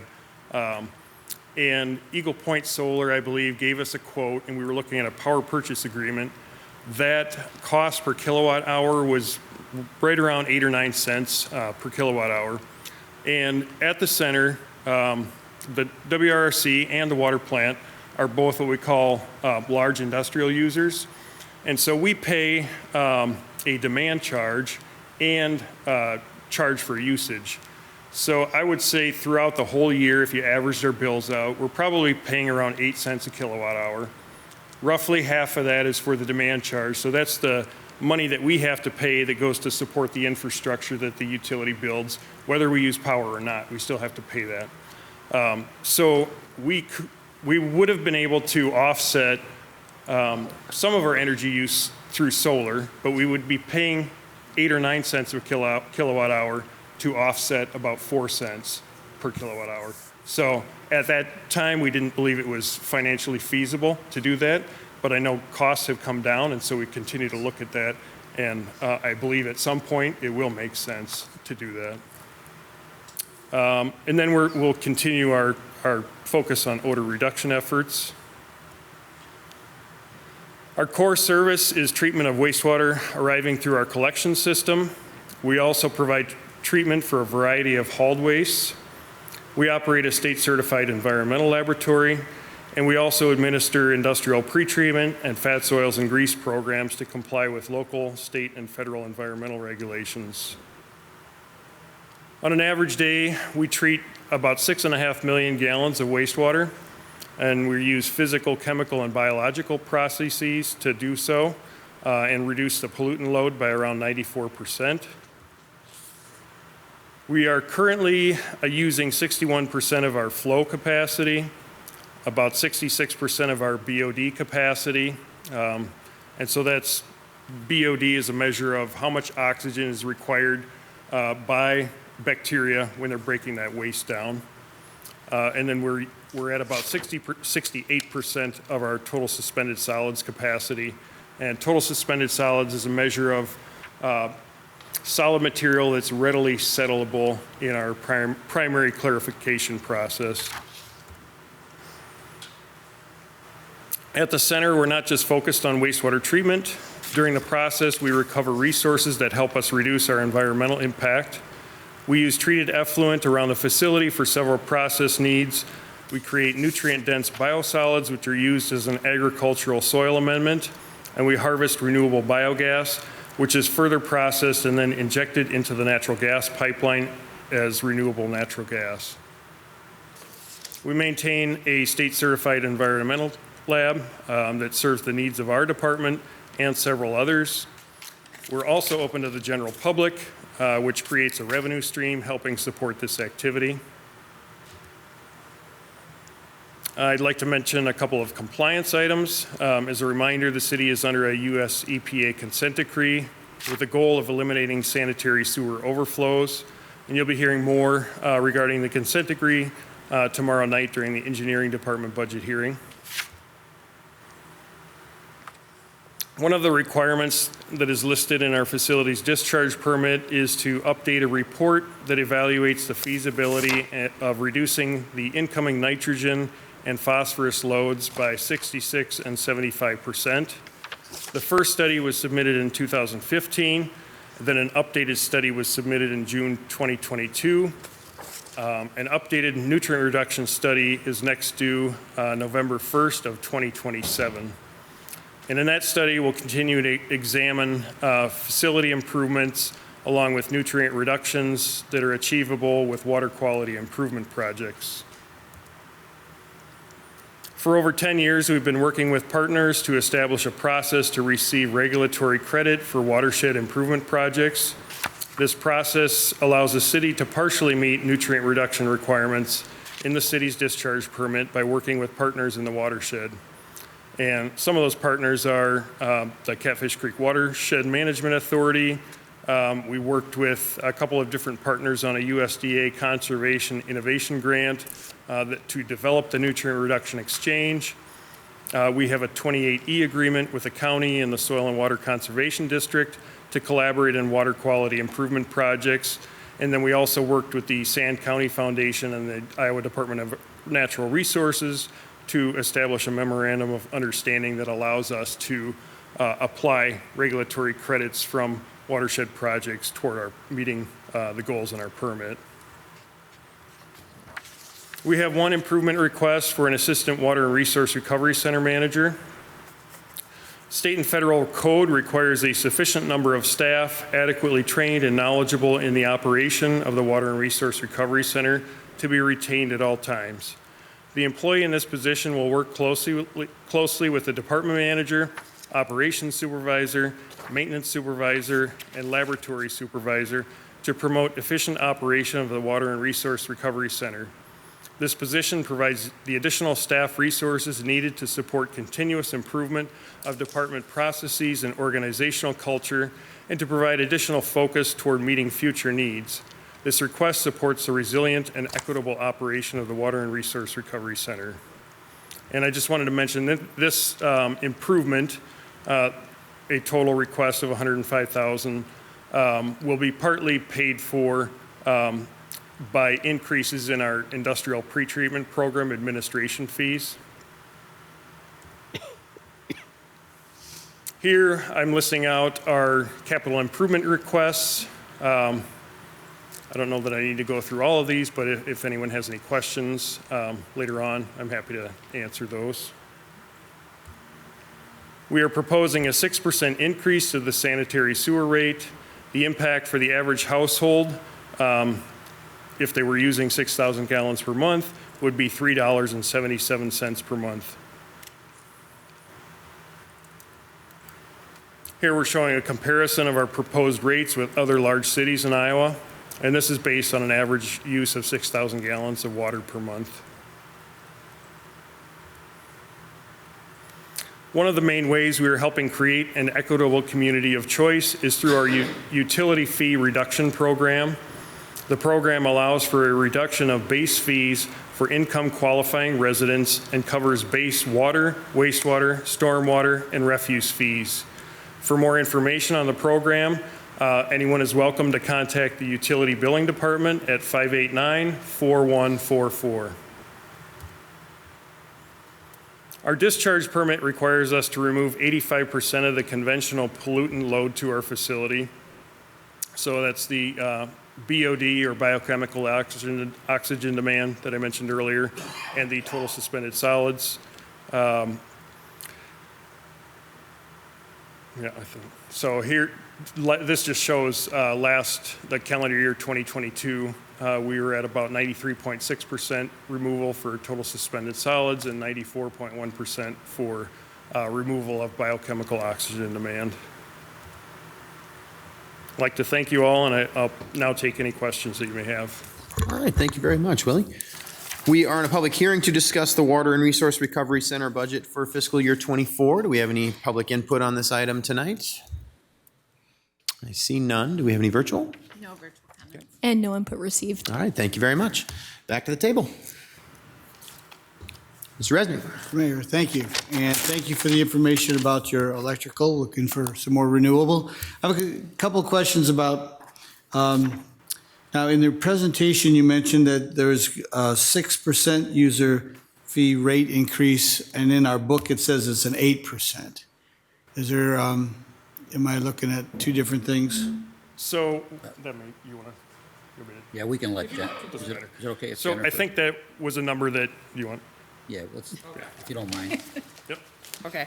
So I provided replacement pages to City Council and on the website, but last week we reduced the rate increase from 8% to 6%, and a majority of that was recalculating the pre-industrial treatment revenue, so that allowed for that rate reduction. Super. All right. Thank you. And while you're there, I have, it says in our, maybe this has also been changed. It says in the old information that I haven't switched out yet, that we have authorized FTE of 17. And is the new page say 16 as far as FTE for? No, it is 17, so. What wasn't, it wasn't included was the electronic technician, it looks like. I have, on page 64 of our budget, you know, you only mentioned one of one, and that was one person, but we're going up 2 people from last year. So that's my question. Right. So as of today, with the addition of the industrial pretreatment coordinator position that was approved, I believe, in January, that brought us from 15 to 16 FTEs. If the assistant plant manager position were approved, that would bring us to 17 FTEs. I see. So a late addition changed things. We had a late addition, you say, in January.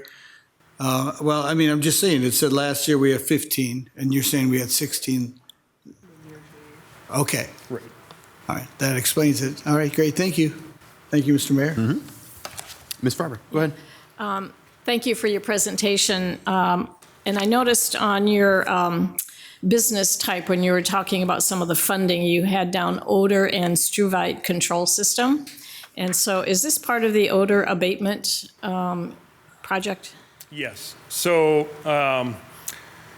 we're in the process of implementing a pilot project. At first, we were focusing on using hydrogen peroxide, which would have an effect, a localized effect at our blended sludge tank.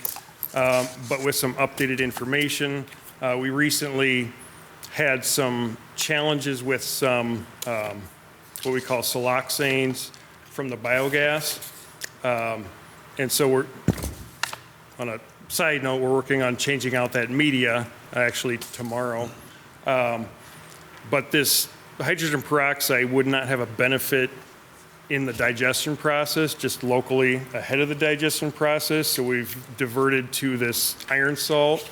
That will actually take care of some of the hydrogen sulfide. It will not allow it to come out of solution in the digesters. And then once the biogas gets in, goes in through the media, that hydrogen sulfide level will be knocked down. And so the media will last longer too. So it, in this struvite, odor and struvite reduction, that would use this iron salt chemical, so it can knock hydrogen sulfide down, but it can also bind up phosphorus if you add enough of it. And struvite is something we've struggled with.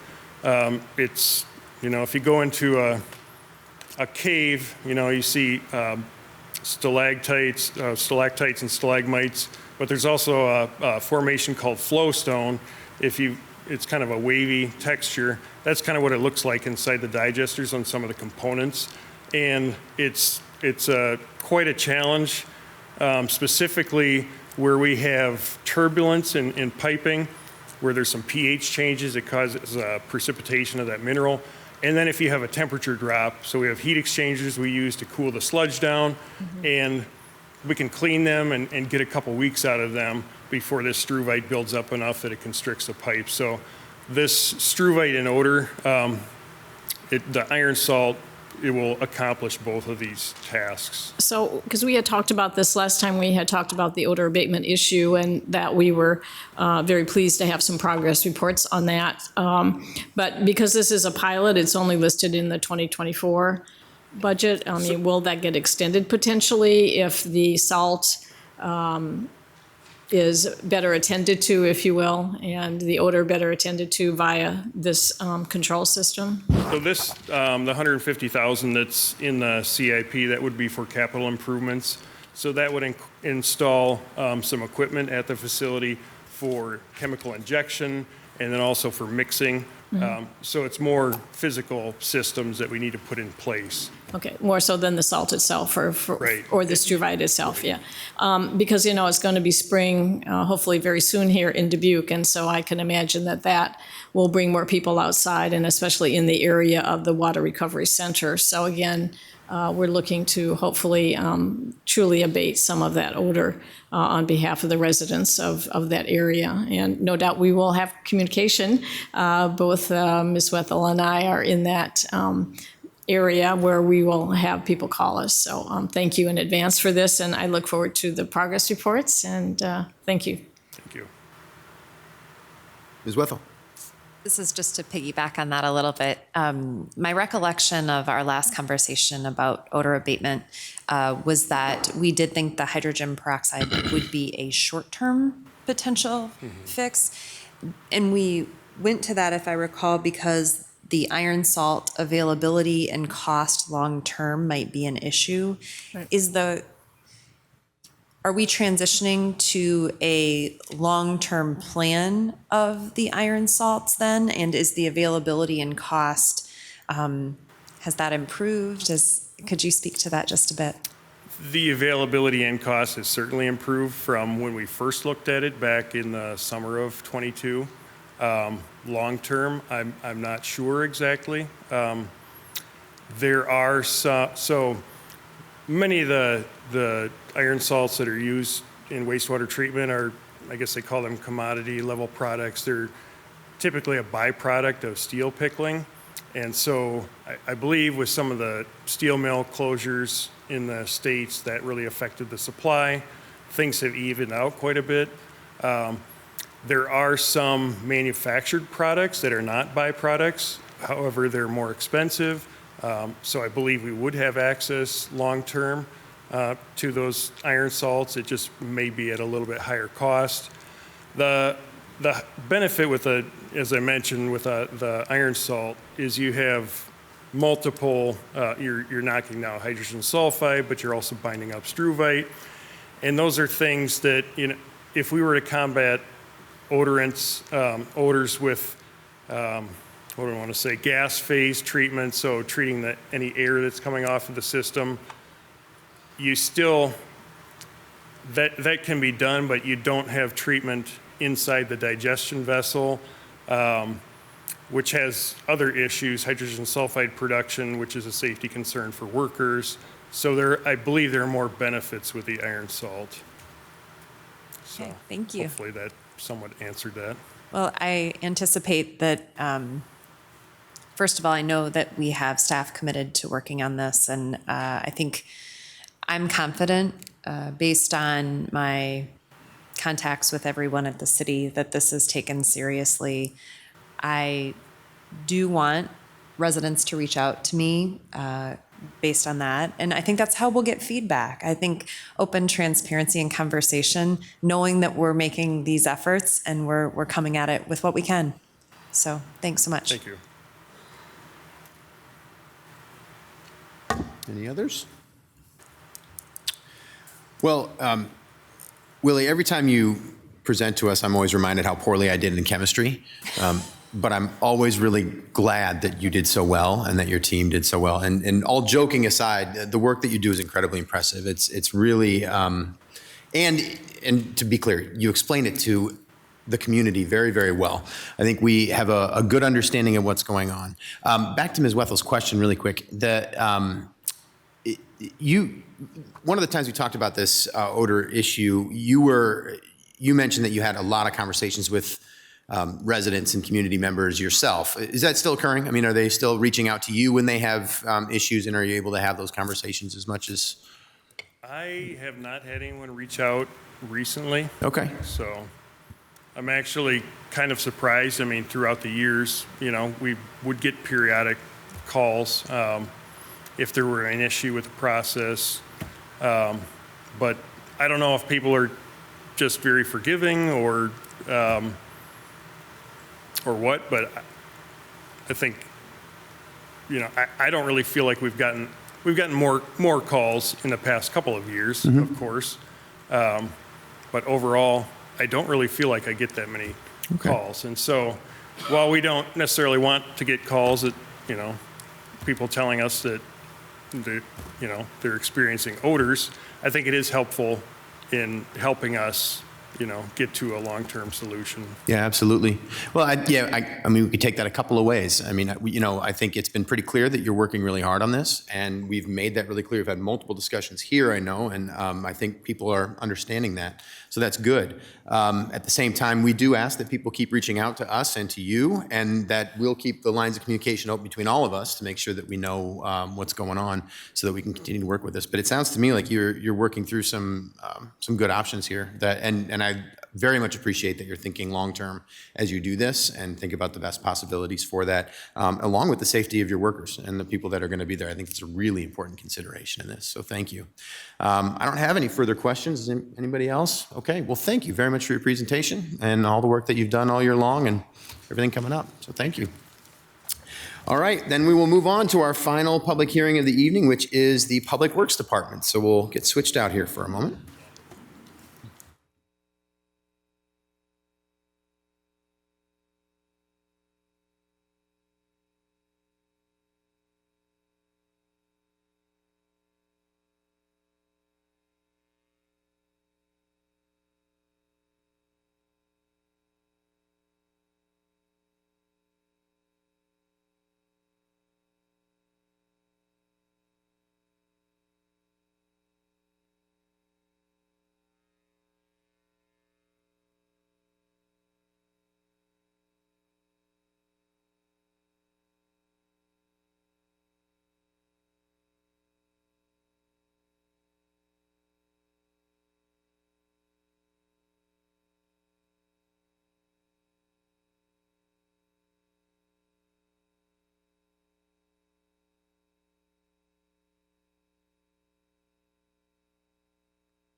You are, so you can take off. So we can go ahead and start the Public Works presentation. Well, good evening. I'm John Klosterman, Public Works Director. Thank you for the opportunity again to be with you as we walk through our fiscal year 24 budget requests.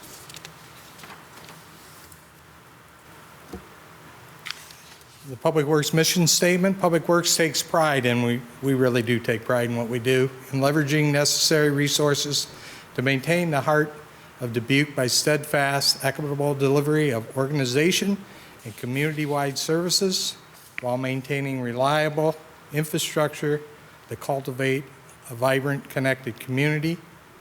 The Beat of Dubuque is maintained through preservation, construction, rehabilitation, daily operations, and the 24/7 emergency response that the Public Works Department provides. Our vision statement. Public Works will recognize for its commitment to provide services that meet the needs of the citizens of Dubuque, and that really is the heart of what we do, provide that service, meet the needs of the community. And we do that in a number of different ways through innovation, technology advancements, accountable stewardship, responsiveness, and the ability to adapt to our ever-changing community. This is a picture of our vision wall, our value wall, excuse me. Safety is the number one value in public works, and that not only pertains to the safety of our employees, but we provide a lot of services that provide safety to our community. Snow and ice control would be the one that would jump out to us right now, but we do sanitary sewer maintenance.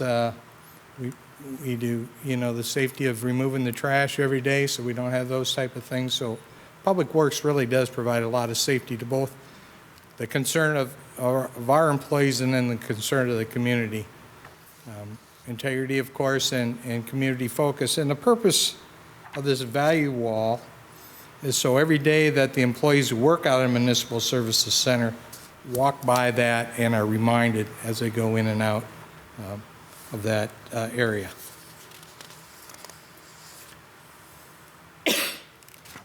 Just a reminder, the Public Works Department also provides support to the Dubuque Metropolitan Area Solid Waste Board of Directors and the landfill operations. And we want to do a shout out to Ken Miller, congratulate him on a great election that he had and being elected to the North American Hazardous Material Management Board of Directors. I've had the opportunity to be involved with my organization, APWA, in both at state level and national level, and it's really valuable. So to have Ken in this position is a great opportunity, and we'll see value from that moving forward. I'd like to take time to introduce our Public Works Department leadership.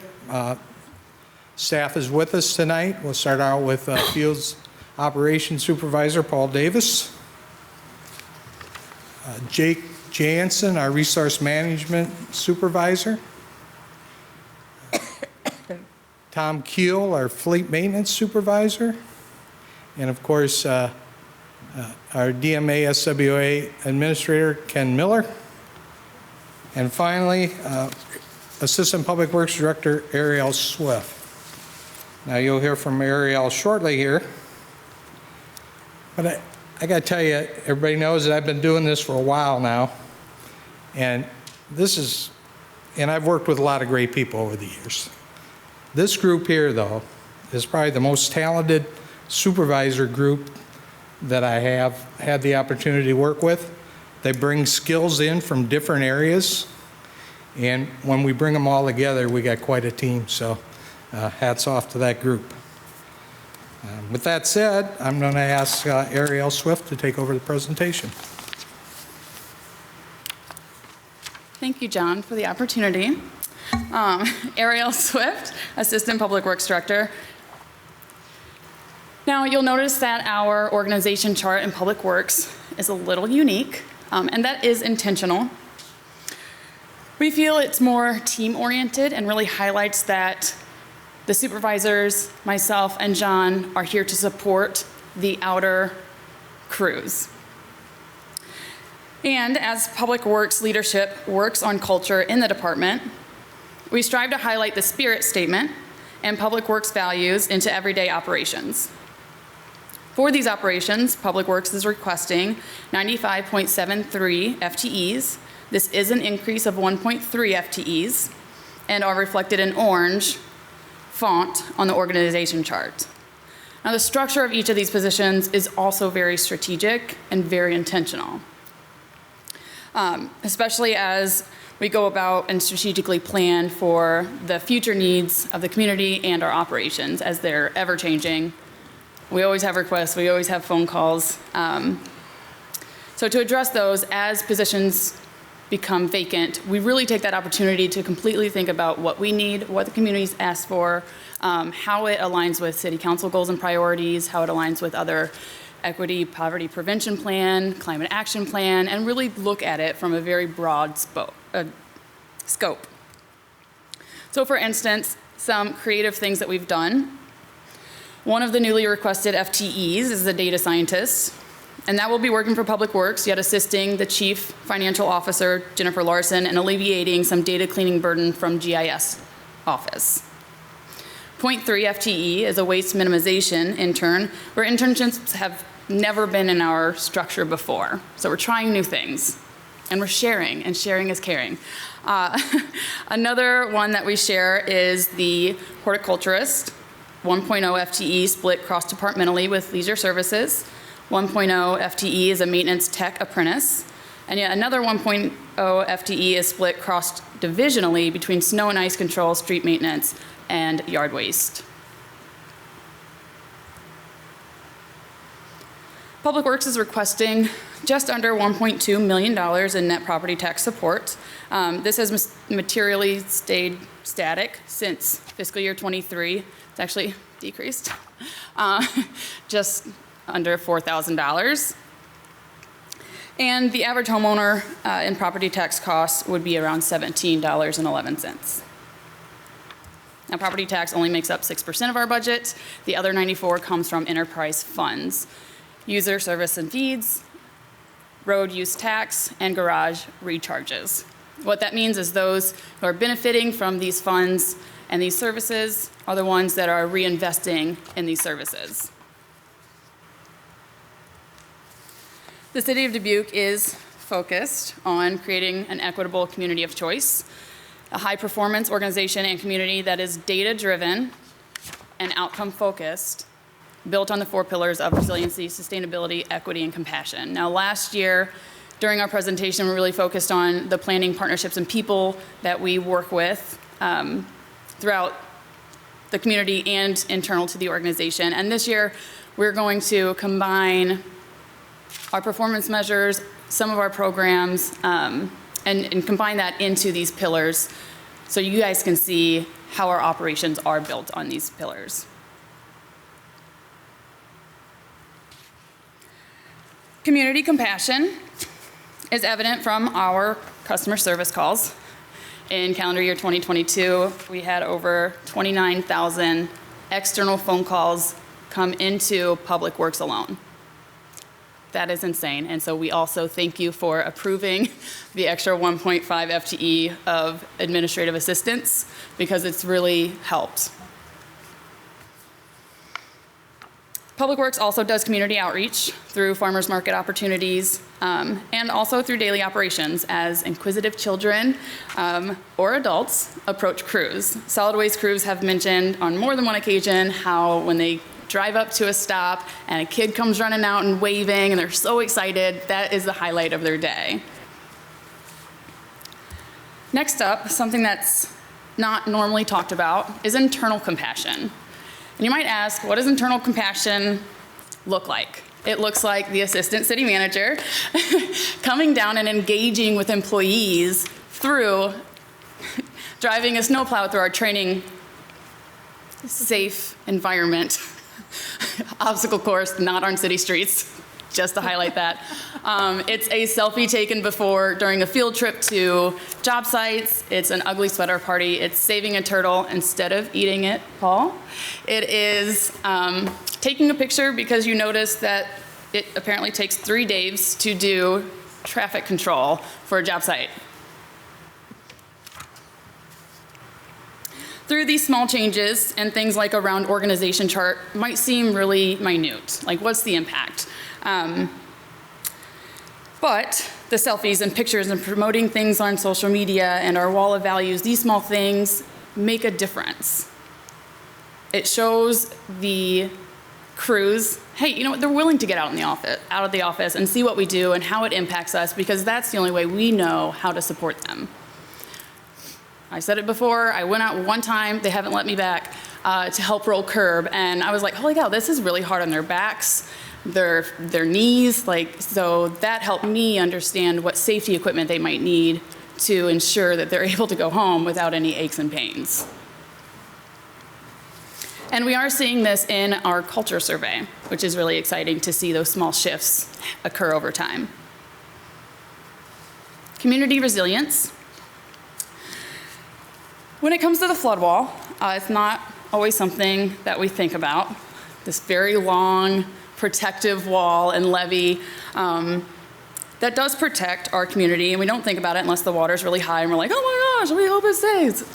But we do enough, we do invisible maintenance. So we were fortunate enough that this past year the water was really low. So while everyone was sad about boating, we were excited because we were able to do some maintenance on the flood control system.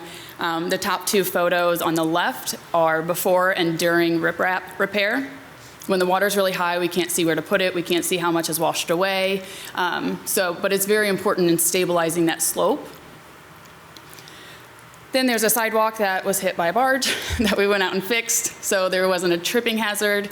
And then this really night and day photos on the bottom, before and after of this segment of wall. So there was a building here that used a conveyor belt for fertilizer over this wall. And over time, we were never able to get to it to do maintenance or to completely redo this section of wall. But once they ripped that building down, we could see it's pretty dilapidated. And so we were able to get in there this summer and fix that up. Fleet resiliency.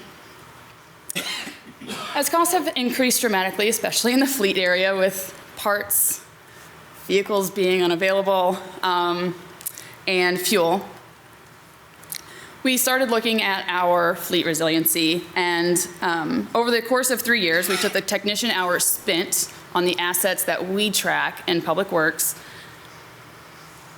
and we are showing it here in this pie graph. So Public Works, 51%, Transit, 27%, and Fire and Police together are 15.8%.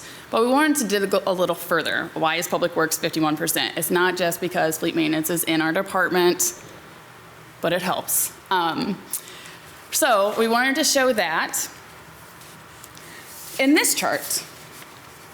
So we asked the question, why? And there were two main pieces that really go into maintenance, right? The age of your fleet and the size of your fleet. So Public Works, as you can see, we have an okay average age of our fleet. We have a lot of vehicle equivalent units. So a vehicle equivalent unit is very similar to a full-time equivalent. So a sedan is one vehicle equivalent unit. A solid waste vehicle, maybe 8 or 9, depending upon the complexities, all the moving different parts, how difficult it is to maneuver, all of that stuff. A fire engine might be 6. So what we did was we went through all of the assets, every last one. It was very laborious. And we did this conversion utilizing American Public Works Association standards.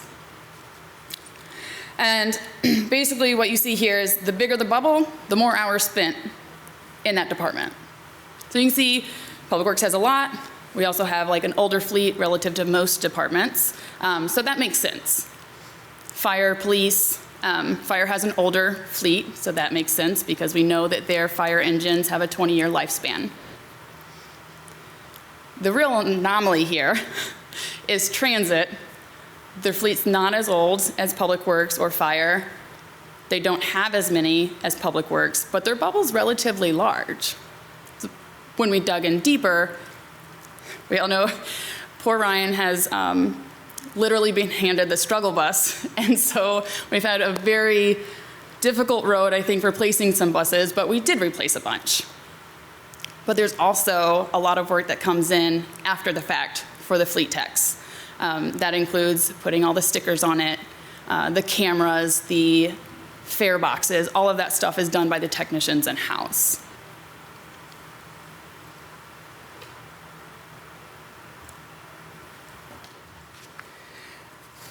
Our next program, the annual overlay program, which is a very visible program, and we are very excited and take a lot of pride in it. We strive to ensure that those impacted positively through this program are comprised of the same demographic makeup as our community. Now, we're really excited that we were able to, one, do 10.77 miles last year, and came within 1 percentage point of meeting both goals.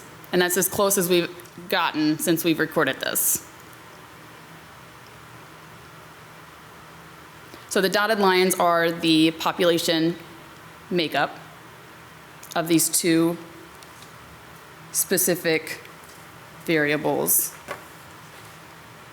And it is important to note the potential lead service line replacement program.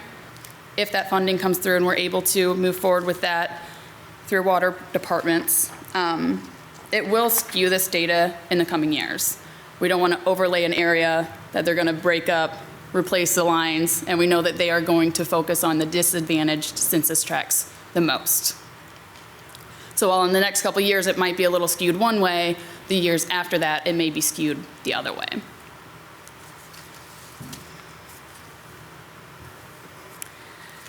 We can't not mention the gas operations. It's a unique partnership with the city for operational aspect of the DMA-SWA or landfill and Dubuque gas producers. Our gas operations, which include collecting, cleaning, and putting gas back into the pipeline for reuse, has allowed us to collect enough energy equivalents in calendar year 2022 to provide a year of energy to just over 1,700 Iowan homes.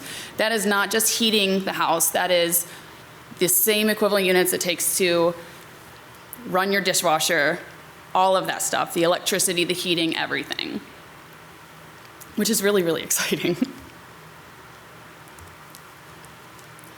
Equity and cart operations, as you all may or may not know, don't want to assume things, but you guys may or may not know that we are working towards a community-wide distribution of tipper carts. Step one of that process, well, is getting your approval to do the process, so thank you for that. So maybe we'll say step 25 of that process is getting clean data to make sure that we are going to distribute these in the most efficient and effective way. Utilizing and mapping data in GIS for any operation is super exciting because it's a very beautiful visualization of who you're impacting, where you're impacting them. But what's really exciting about refuse is we can overlay the census tracts, which is what you see here. The different categories are the different census tracts in the city. And we can see what census tracts are using more 96 gallons. And what that can tell us is going forward, we may need to look at what educational opportunities are we giving this particular area of town? Are we giving them the educational bits in the proper way? Are we meeting them where they need to be met? Are we giving them information in English and they don't speak English? Are we giving it to them in the newspaper, but they don't get the newspaper?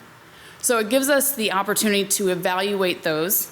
So once we get the full audit done, we'll be able to come in here and with the waste minimization intern, analyze that data and go to where the people need us to go. As the cart audit is completed and carts are delivered to those without, we will also analyze that data to improve our educational efficiency, and we're hoping that that will increase our diversion rate. Another metric for sustainability is refuse carts delivered versus refuse tonnage. Our landfill tonnage decreased in fiscal year 2022, and we are projected to also decrease in fiscal year 2023, despite carts being put out. That also goes for recycling tonnage versus recycling carts deployed. Recycling tonnage is decreasing. We're projected to decrease again in fiscal year 23, even though we are increasing carts. So we wanted to look into that a little bit further. Now we keep saying year after year, oh, it's because of this, oh, it's because of this, but this time we pulled the data. Jake and his team did recycling sorts in calendar year 2022. Oh no, that's the wrong one. Okay, just kidding. He did recycling sorts to see what the percentage makeup of the various types of recycled materials. And what we can see here, we took that information, those percentages, and overlaid them based on the tonnages collected in those calendar years. And so what we can see here is there's a dramatic decrease in newspaper and mixed paper, which makes sense. I mean, we alone probably make up at least 1% of that in the large item ticket that we no longer have to do 4 of each because we've automated that and allowed an online system that we use both internally and externally. Before, it was 4 sheets of paper for every single individual who called in and asked for that, hand it out, receive it back, fill out some more paper, and process that through billing. But you can also see that that is decreasing at a higher rate than our tonnage is. So it doesn't necessarily mean at this point, we don't know that our participation rate is decreasing, because people are recycling more cardboard and they are recycling more plastic number 1 and plastic number 2, as seen in this visualization.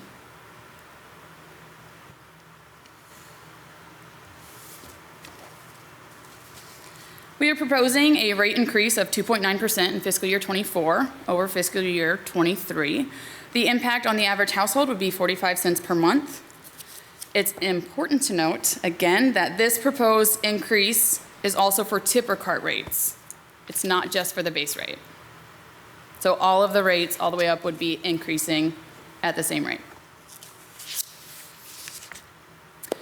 The proposed rate increase to basic service or 35-gallon city-owned tipper cart would increase from $15.38 to $15.83, and that is just a coincidence.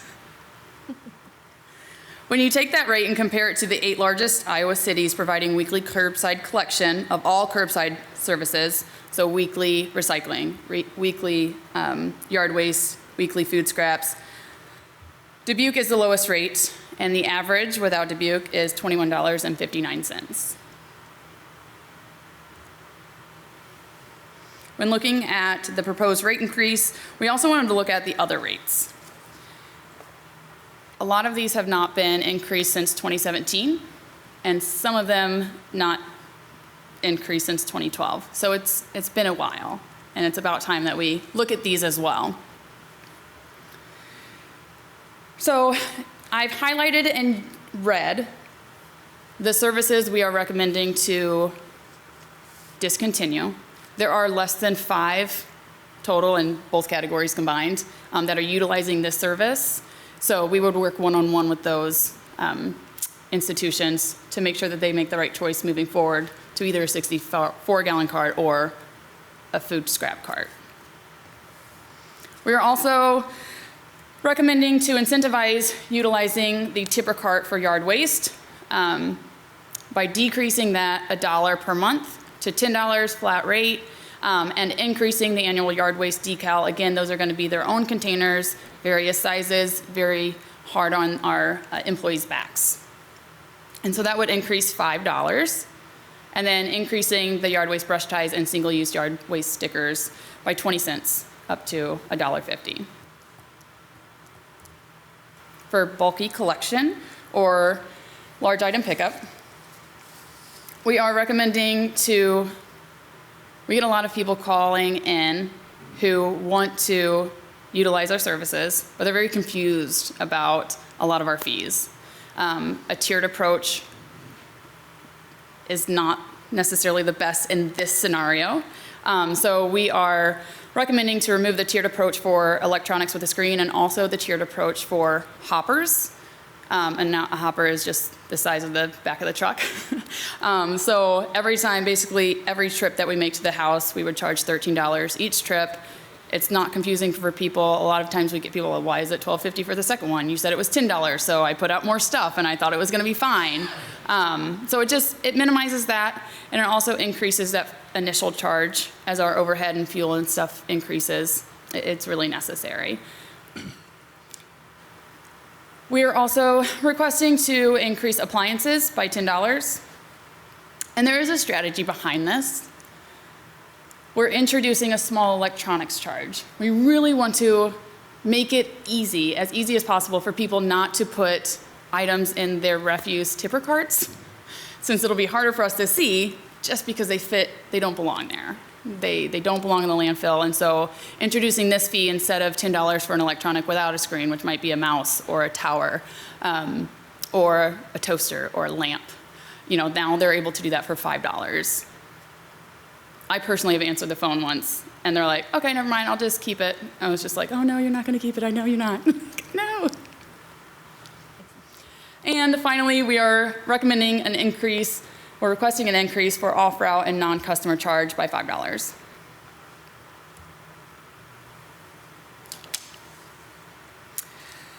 Recommended improvement request, non-recurring, 5 tablets for time entry through Tyler ERP. and 5 pavement sensors for snow and ice improved efforts, a fleet maintenance study after we did that conversion for vehicle equivalent units, and also looked at the average number of tech hours per vehicle equivalent unit.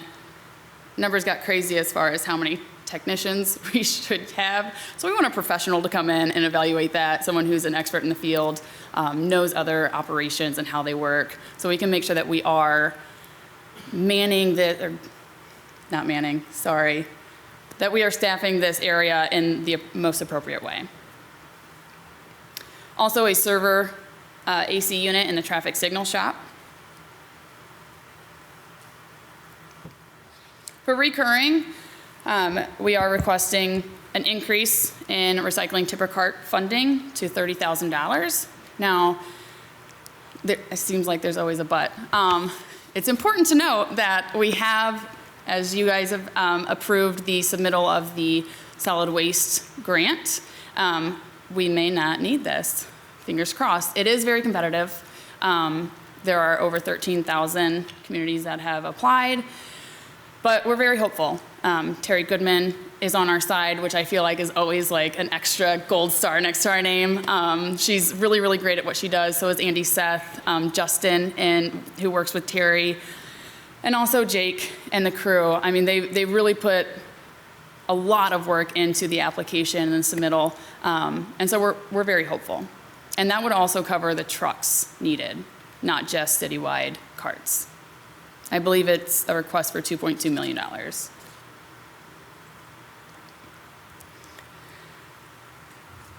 The last improvement packages, as I mentioned at the organization chart slide, we are requesting a part-time waste minimization intern. Wages should be about $11,500 and benefits about $2,000.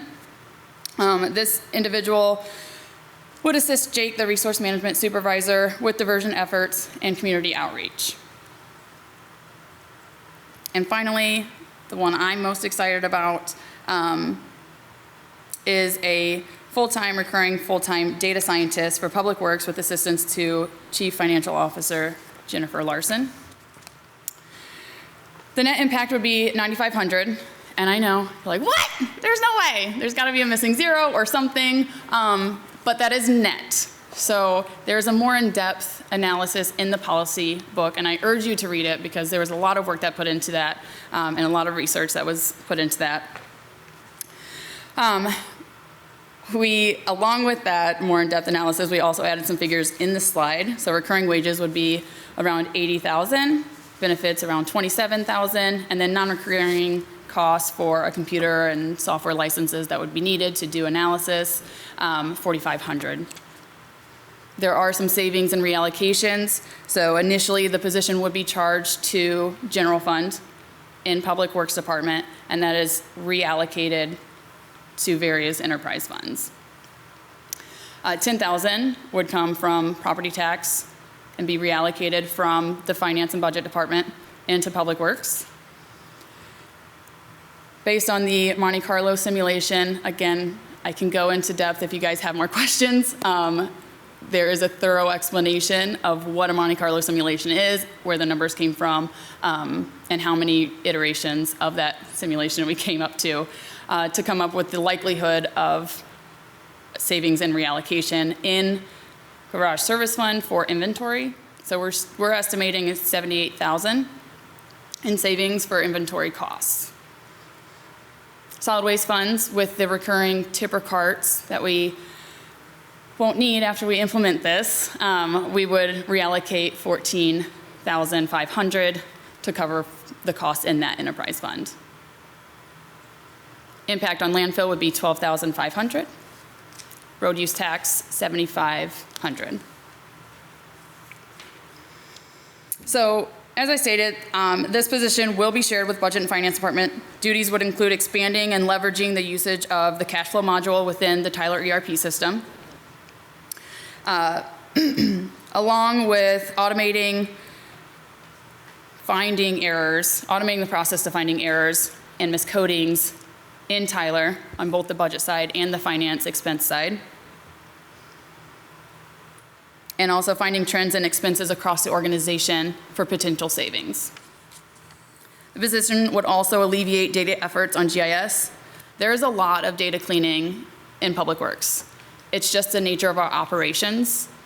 It's really easy to say, go in and just type up this whole thing, enter, it's just 10 fields.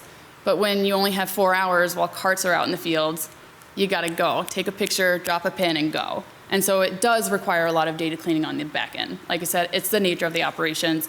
We don't want to put more pressure or more burden on people, but it is burdening. And so this data scientist position would help in alleviating that off the GIS department, and they would be able to understand our operations and be able to balance that better. Because we are focused on operations, GIS is focused on data cleaning, and so this person would help kind of marry those two.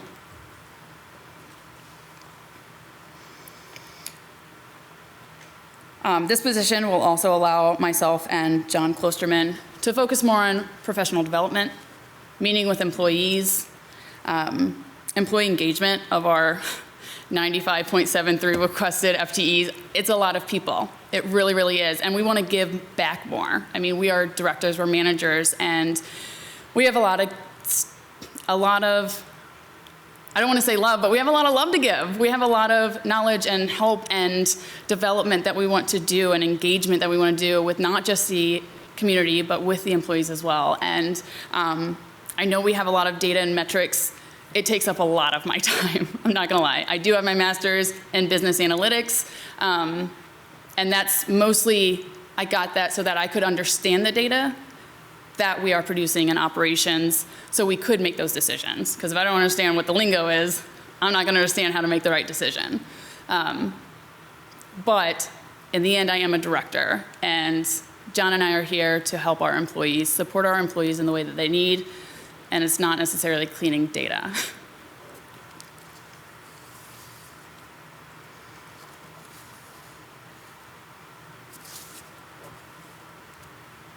For capital improvement projects, asphalt milling program, again, very visible.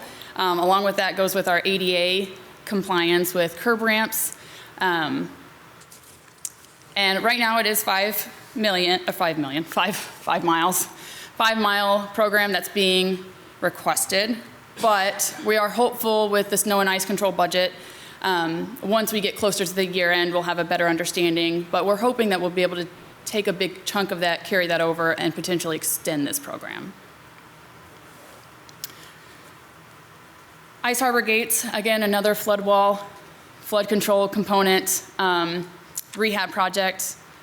We were just exercising them earlier. Paul was and the crew. And so, it just becomes every year, it's just more evident that we definitely need to rehab these. So it's great that we're able to do that. Dump truck replacement, too. We have a lot of building maintenance coming up. HVAC replacement. This is design money. It is now at its useful life. Garage access door replacement. A lot of them we have to keep open during the day because they don't necessarily come back up if you close them.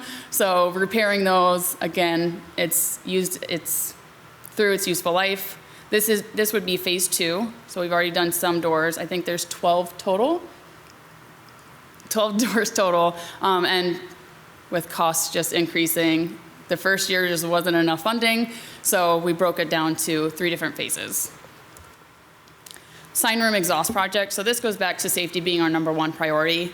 We have done air quality checks throughout the building. Water distribution is also at the Municipal Services Center. So we're always very aware when we see a room where there's welding going on and maybe there's not the best ventilation. So this is one of those rooms. They do welding in there. They're fabricating signs. We just want to make sure they're breathing and they're getting a good circulation of air in there. Caulking and sealing the outside of the MSC facility. I'll skip down to sewer CCTV truck replacement. This is an expensive one, and a big piece of that is the software that we currently use is no longer being supported. Surprise! And so we will be also redoing not just the vehicle, but all of the equipment inside. Solid waste vehicle replacement, what's slotted here right now is for recycling. So we would shuffle some replacement cycles around if that grant funding were to come through. That grant funding is, or has no grant match, which is always our favorite. So we would be able to utilize this in another area that may show up or shuffle those vehicles around. EV infrastructure, this is design money for phase 2. They'll be constructing the underground for phase 2 and phase 1 completely. That way, as we get electrical vehicles, well, when they become available, and we start embedding them into our operations in various departments, we'll already have that underground work done, and we'll just build up as we need. Future initiatives. Again, here's a better picture of our carts from last night. We got those delivered. We'll be moving into phase 2 during fiscal year 24. Hopefully, we'll have a similar picture next year for recycling carts, but we'll have to wait to see. Here's a picture of the concept of where we would put the chargers. This is both phase 1 and 2. And then that inventory system. I know it's an ugly photo, and it doesn't, this is not a reflection on the employees or anything. This is a reflection on lack of appropriate software, lack of time. We've been very short. Our parts purchasing specialist is still on hold, pending stakeholder meetings to talk about, again, like I said, with every turnover, we go in and we look at it from all aspects. And we say, hey, what do we need in this? You know, is there an opportunity for process improvement? And again, going back to that high performance government. And this is one of those areas. If I went today and I took a picture, it would not look like this. It's a little bit cleaned up. The trip hazards and stuff have been removed.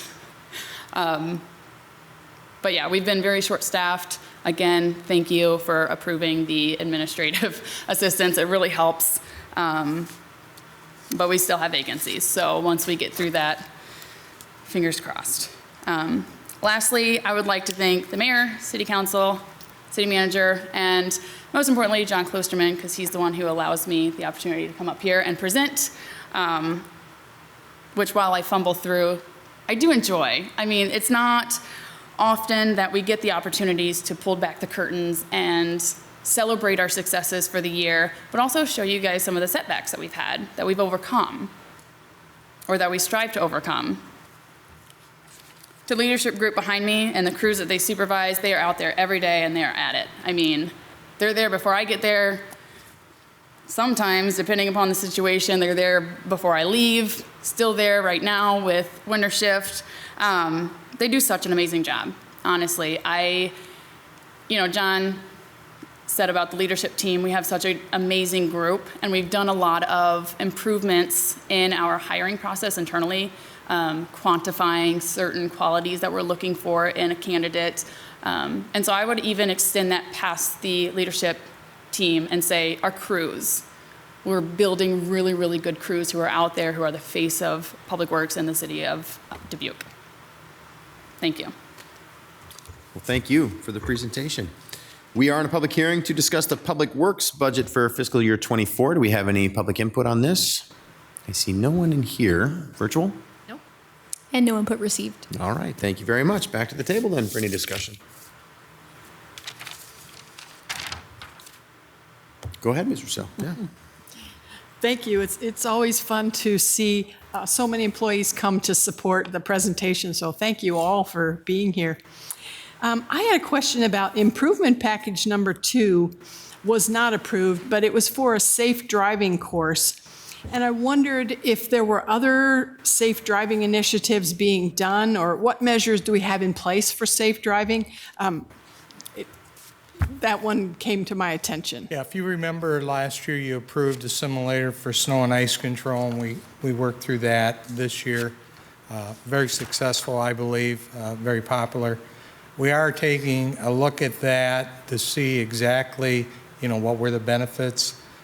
We're going to poll our staff and see their thoughts on it. And this one was directed at solid waste. You'll probably see it come back if we have good results from our studies on what we've done so far. So you feel like you have the training in place that you need without this? Right. There's, I'm sorry, I probably didn't complete that thought, but there's other things available. Throughout the fiscal year, I think there was a position that you approved for transit, that we also partner with them on training opportunities for CDLs. We just had one employee increase their CDLs. We had another one go through defensive driving with that. So there are other things. There's online classes that we have available for defensive driving. So there are other things. This is one that we just wanted to expand out a little bit on. Like I said, you may see it come back at you at a later date. Very good, thank you. Mr. Mayor? Ms. Farber. So John, thank you very much for your presentation, and I think that your division is really another unsung hero when it comes to our public safety. So I just want to give you guys a shout out. Thank you for coming with your team, and thank you for all that you do. I have two questions. The first is related to the data scientist, and I am presuming he is also an analytical person. Very much so, and we'll have Ariel answer All those right, questions. so it appears, and going through the pages that you described for this very detailed position, which probably could turn into his job spec, it's very robust position. And I'm just curious, are there a lot of potential employees out there that will be applying for this position? There are. So one, I will say that a data scientist is one of the only data roles. You have data analysts, data engineers, all sorts of them. Data scientist is one of the only roles that can go, whose job class spans from gathering the data, knowing what data to gather, cleaning that data, creating the database, analyzing that data, presenting on that data, and taking it even one step further, which is not tomorrow or the next year, but eventually machine learning and introducing AI into our operations. So with that, it is growing. The field is growing massively, which is great. I did have the opportunity to be on the director of,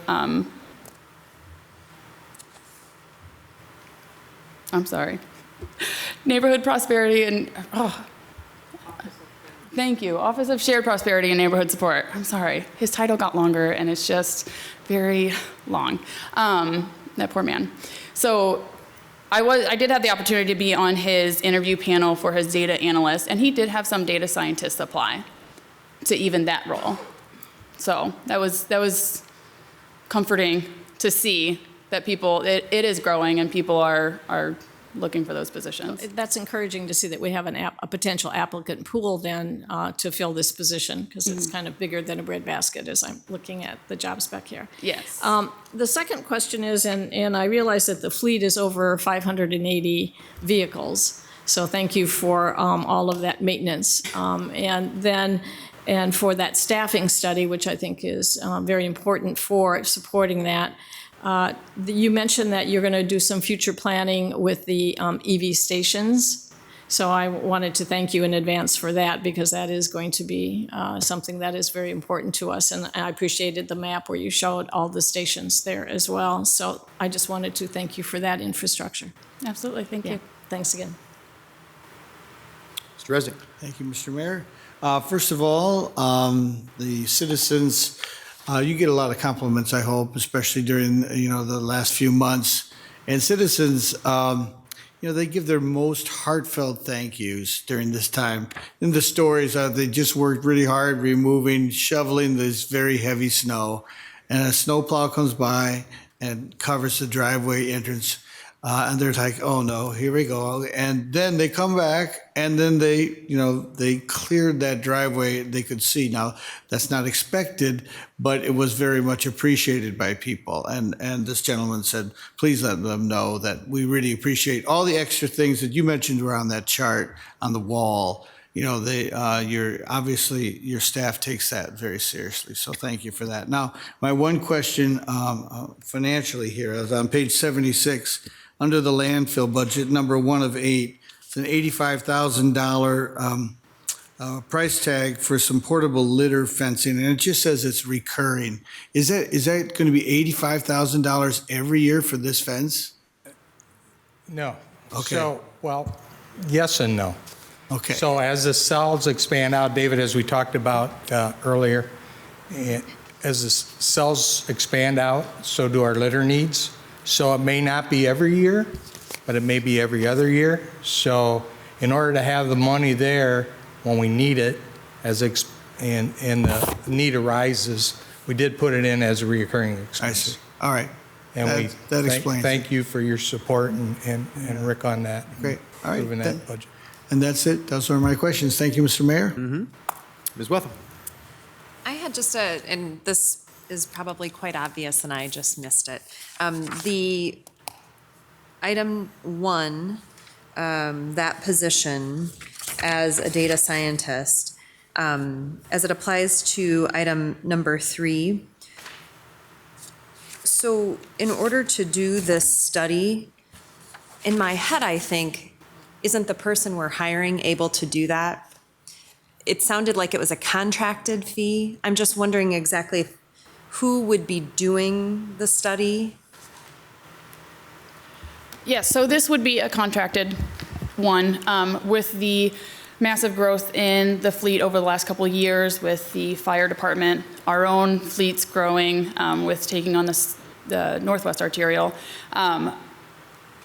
The data scientists would come in and they wouldn't have enough time to understand the complexity of, well, Parks has their people and Airport has their people, so sometimes we help, sometimes we don't. They're not going to be experts in the mechanic field as far as how much preventive maintenance needs to go in. I could do the numbers myself. Like I said, I did the numbers and it said we needed 18 techs.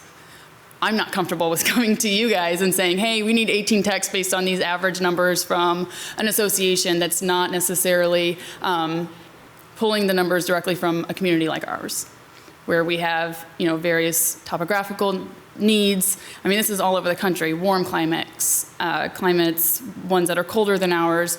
So having someone come in who's a specialist in this particular area for staffing, we'd feel more comfortable having someone who's already has that expertise to come in, because it's more than just looking at the data. Does that make sense? It's not a data scientist that you're hiring for the Correct. contract. Correct. This is a contract. This would be contracting someone to come in and look at the But staffing. a person who's not a data scientist. Correct. Okay. They might have on staff. I don't know how they would do that, but it wouldn't just be a data scientist doing it. That's for sure. Okay, thank you. Maybe I can expand upon that just a little bit, clarity. Sure. So there's, we have the fleet, and then now we're talking about adding more pieces to it. And we really need to get a handle on what is the right number of technicians that we have to maintain the fleet now and as we grow in the future. So this $30,000 that we've asked for is to hire a consultant who's specialized in that area and look at everything we have and then decide, what is the best number. It may be we're okay where we're at. It may be that we have to increase some within the next 5 years as we add the new fire station and we have the new equipment going on. That's the type of expertise that we don't work in on a regular basis. So we normally will go out and look at those through an outside consultant. Okay, thank you. Sorry, just to add on, especially as we move into the EVs, the electrical vehicles, it's going to require more training. Do we need to get a special tech that can work on these machines? Because it's a whole different type of motor. So that's the kind of things we want to weed out before we're able to bring those, that burden in to our technicians and make sure that we do have the right technicians for the right fleet as we move forward. Mr. Jones. Just wanted to make the comment that not only is it a big fleet and in some instances an old fleet, it's a real diverse and complicated fleet. You get a lot of one-of-a-kind and two-of-a-kind things that nobody else has. And they're mission critical. They're out there every day. So it's really an unfathomable task, and somehow you're pulling it off. So, Tom, congratulations, especially to you and your team. I was the fleet guy at the fire department when I was there, and we worked out a way to finally prioritize things instead of just handing you a little yellow card that took a long time to sort out. And what's changed since then is just phenomenal. So all of you in vehicle maintenance, I really appreciate that. That's a unique and very special thing, and incredibly important. The de-icing equipment needs to be on the streets when it's snowing. They can't be tied up in the garage. The fire trucks need to be in the stations when things are happening. And somehow you get all that done, and it's pretty amazing. So thanks to that. All right, well, I know I sincerely appreciate the opportunity to have a truly data-driven conversation about things, so thank you very much for this presentation. I mean, this is really, it's very helpful to be able to see it in this way, to be able to understand why you would want to make the decisions that you're making. It also really speaks to the need for that data scientist. And this harkens back to a couple of weeks ago where we had a pretty in-depth discussion about one of the earliest budget presentations from Ms. Rosemeyer in the GIS office. And we were all sort of thinking, okay, this sounds like there's a lot more work there than is really necessary. Boom, this is how pieces fit together. So I really appreciate the fact that we're thinking about how departments can work together and some of this inner working can happen. And I think it's another important reason for us in sitting in this position where we have to look at all of it at the same time to see all those pieces and how they fit together as we have these discussions, because I think it matters as we do that. So thank you very much. I'm highly supportive of that position. I think it could be incredibly useful for you and several other departments as we do this. I have a really, it seems like a small question, but it's just, I don't know why it's burning so much. This yard waste fee, you talked a lot about the fees, and I appreciated that breakdown. The carts, if you don't get a sticker and you get a cart, I know that yard waste is only picked up certain months of the year, right? How does that fee structure work if you have, sorry, Jake, you almost made it through without having to get up, but yeah. Well, I'm just wondering if is there a pause on the fees for those carts then, or how does that work? Yes, so to have your yard waste collected, we have our annual sticker, which is $35, collected 9 months out of the year. And then we also offer a 64-gallon cart that is $10 per month. So it can be collected year-round, but as it is right now from November until December, actually the beginning of December to the end of March, you have to make an appointment because we only have one truck going out there that only is out for a couple hours a day. Got it. Do customers still need to pay the fee then during that time, that $10 per month fee? It is not billed during that time. It is not billed during that time. Okay. No. Okay. All right. That's clear. Thank you. It seemed like a small, insignificant question, but it was one that kind of struck me. So thank you very much. And then I guess the final thing that I would say is and this isn't so much about aside from giving you praise for what you did on the flood wall and the work that you showed, those pictures. But it also reminds me of the importance of burying that flood wall. I mean, that was alarming. And we think about flooding, looking at this coming potentially this spring again. We haven't had a solid flood for a couple of years. Yeah, I know, but the predictions are looking this way, right? So we need to be realistic about it. We have a long section of flood wall in the city of Dubuque that has not yet been buried. And I want everybody to know that we've talked to the Army Corps of Engineers about this. It's a conversation we've had rather frequently, and it's something that we're looking forward to partnering with them on in the years ahead soon, hopefully, because it is important, and it's one of the reasons why I think it's important that we continue our advocacy in our roles of, in working with other cities up and down the Mississippi, working with the Army Corps, creating those partnerships, especially on the federal level, because that kind of stuff can cause real damage when something like that fails, and when you have sections of flood wall that get that way over years for lots of different reasons. I'm very glad that you took care of that particular problem in that spot, but that was one of the things that's alarm bells for me in thinking about how we need to deal with that problem, and I know that we're always looking at ways we can do that, so thank you for that. Well, with that said, thank you very much for all the work that you have done throughout the year. You're right. You've got a lot of staff. You do a lot of things. Rick just took my hammer to remind me that we're still talking. But we have a lot of things. You have a lot of things on your plate that you take care of. I did get a chance to visit last week, just to run through real quick and see the building and all the equipment in it. And you're reminded when you go there and you see the scope of what you have in that building. You see the scope of what you do, and then not even just within that building. I mean, we have the whole landfill that we work with as well. It's an incredible amount of work that you have. I'm glad that you're giving your staff the attention that they deserve in all this too.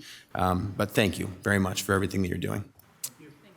So with that, you're welcome to stick around, but we're going to continue the discussion here just for a few minutes about, as we started earlier, to talk about I'll just ask if there's anything that anybody wants held for separate discussion, either tonight or any other time throughout the presentations like we talked earlier. Yeah, Ms. Wethel, go for it. Go ahead, sure. So the item I wanted to discuss is number 2 of 4 for the fire department improvement package, request for an additional one-time full-time firefighter position, one full-time firefighter position with recurring cost of $94,678. So no matter what our conversation is tonight, I think it's pretty clear that we support Dubuque Fire. During our goal setting, we started with around 140 items, and they made the top 6 when we talk about the comprehensive fire station location study report, direction, and funding. I very much considered Mr. Resnick's comments the other night regarding the council's input on Mr. Van Milligan's budget and his recommendations. Without a doubt, there are complexities as a councilwoman I cannot understand, related to just the drafting of the budget and the recommendations for our citizens. As an elected official, however, I think it is my job to review and consider the needs and safety of my constituents as I reflect on our own goals and priorities as a council. I represent the 4th Ward, and it is the most diverse in color and socioeconomic status. In Ward 4, we have 4 elementary schools, a major railway, our water resource and recovery center, our riverfront, major intersections, and some of the most historic and oldest structures in our city and our state. Nearly 34%, or a third, of all fire incidents occur in Ward 4. The Grandview Fire Station, Station 5, distributes 48% of its calls to Ward 4, which in the last fiscal year was 266 incidents in that year. I look forward to the extensive data review and assessment in the coming months to explore fire station placement, but I will tell you, I would be hard-pressed to propose closing the Grandview Station. We must create a fire service not for yesterday, but for the future. And since 2019, calls have risen from 6,164 to 7,814, which is up 1,650 calls, up 21.2% in 3 years. This increase in call volume is associated with billable services through Medicare, Medicaid, and private insurances by EMS Fire. And with staff attrition, there will always be a challenge in such a demanding field. Knowing the time that it takes to mentor and train candidates, we must take the requests for more staff by our fire chief seriously. In my hope to fulfill Chief Scheller's request for not just 1 but 2 firefighters, I've identified some items to consider in the budget for funding in this fiscal year that would actually bring us under Mr. Van Milligan's budget. 85% of that funding for this second firefighter would be recurring under my proposal, with only $14,678 covered by non-recurring items. Overall, this leaves $10,322 under the proposed overall budget. The recommended items that I would like to further discuss tonight would include, first, In the Parks budget, item 3 of 9, confidential account clerk, GE 25, 1 FTE with recurring cost of $65,329. Second, $15,000 that would come from utility adjustments from planning services as a recurring cost.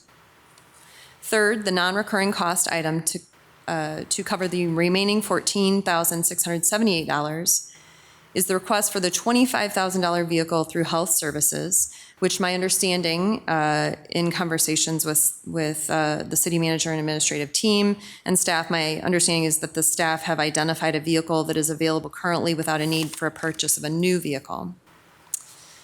So in summary, number 2 of 4 fire department improvement package request for the addition of 1 full-time firefighter position, recurring cost $94,678 would be paid for with 1, $65,329 in Parks request 3 of 9 confidential account clerk, recurring cost.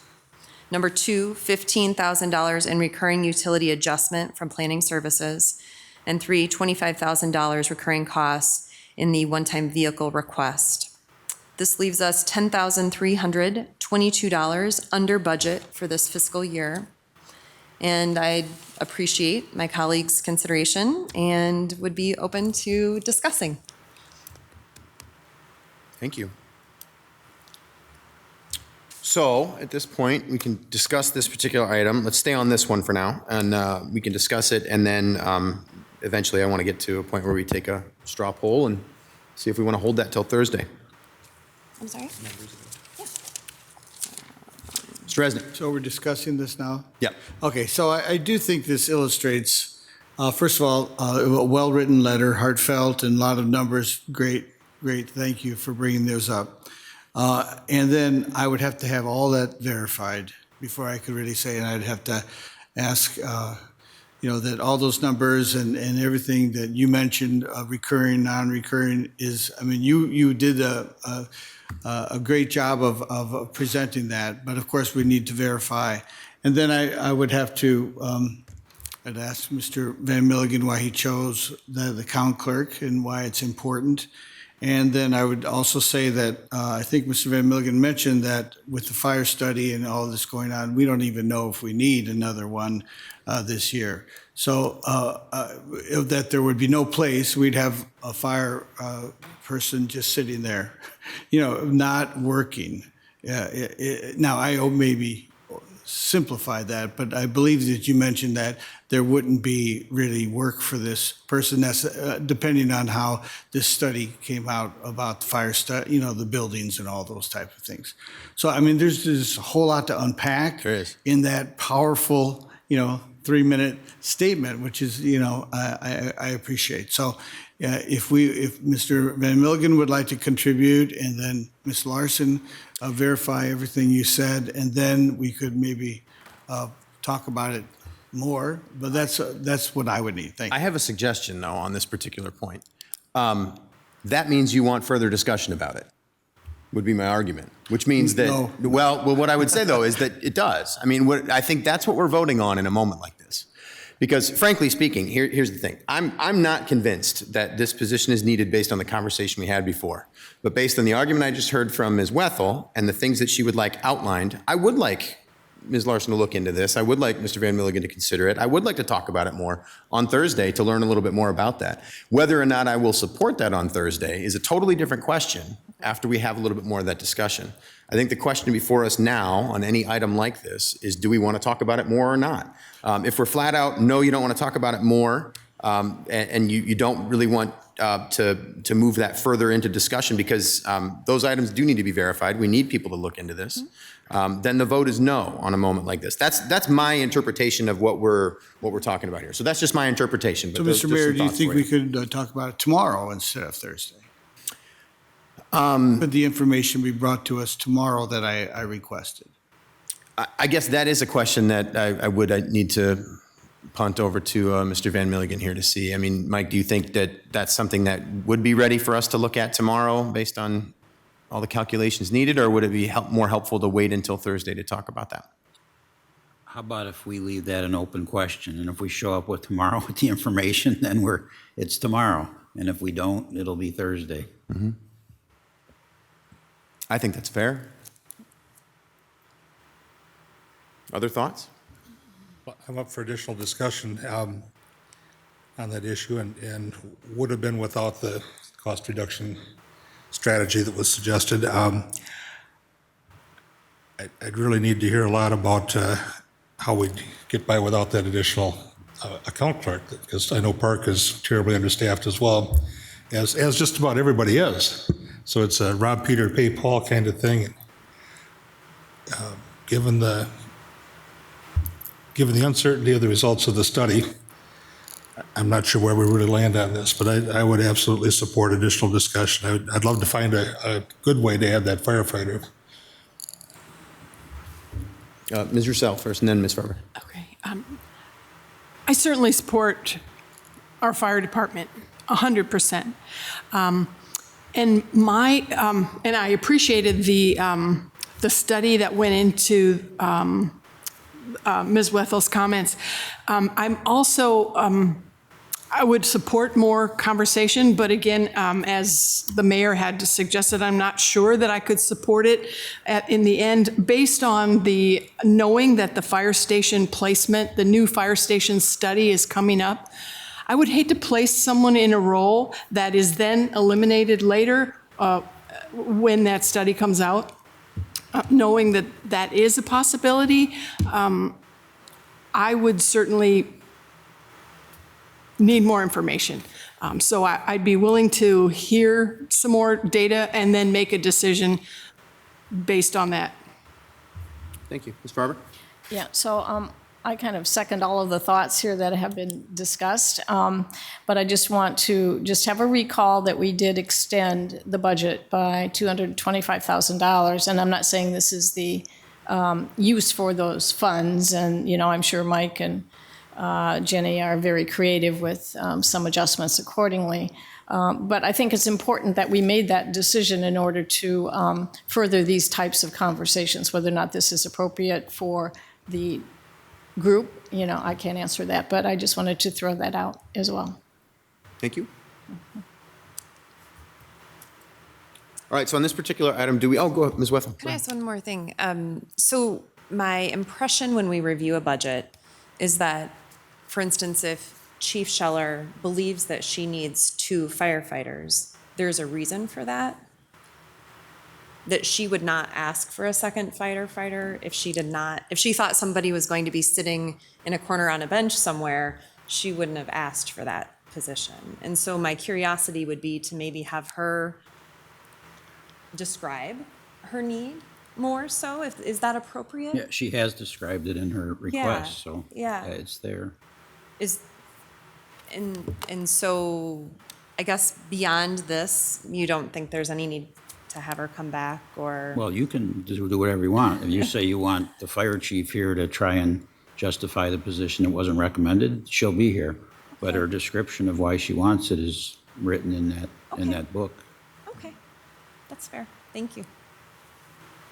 Mr. Mayor? Yeah. The only question that I would have that would help me with this particular one is, one of the things that we faced for a number of years was an imbalance in the number of staff on each of the 3 shifts, operational shifts.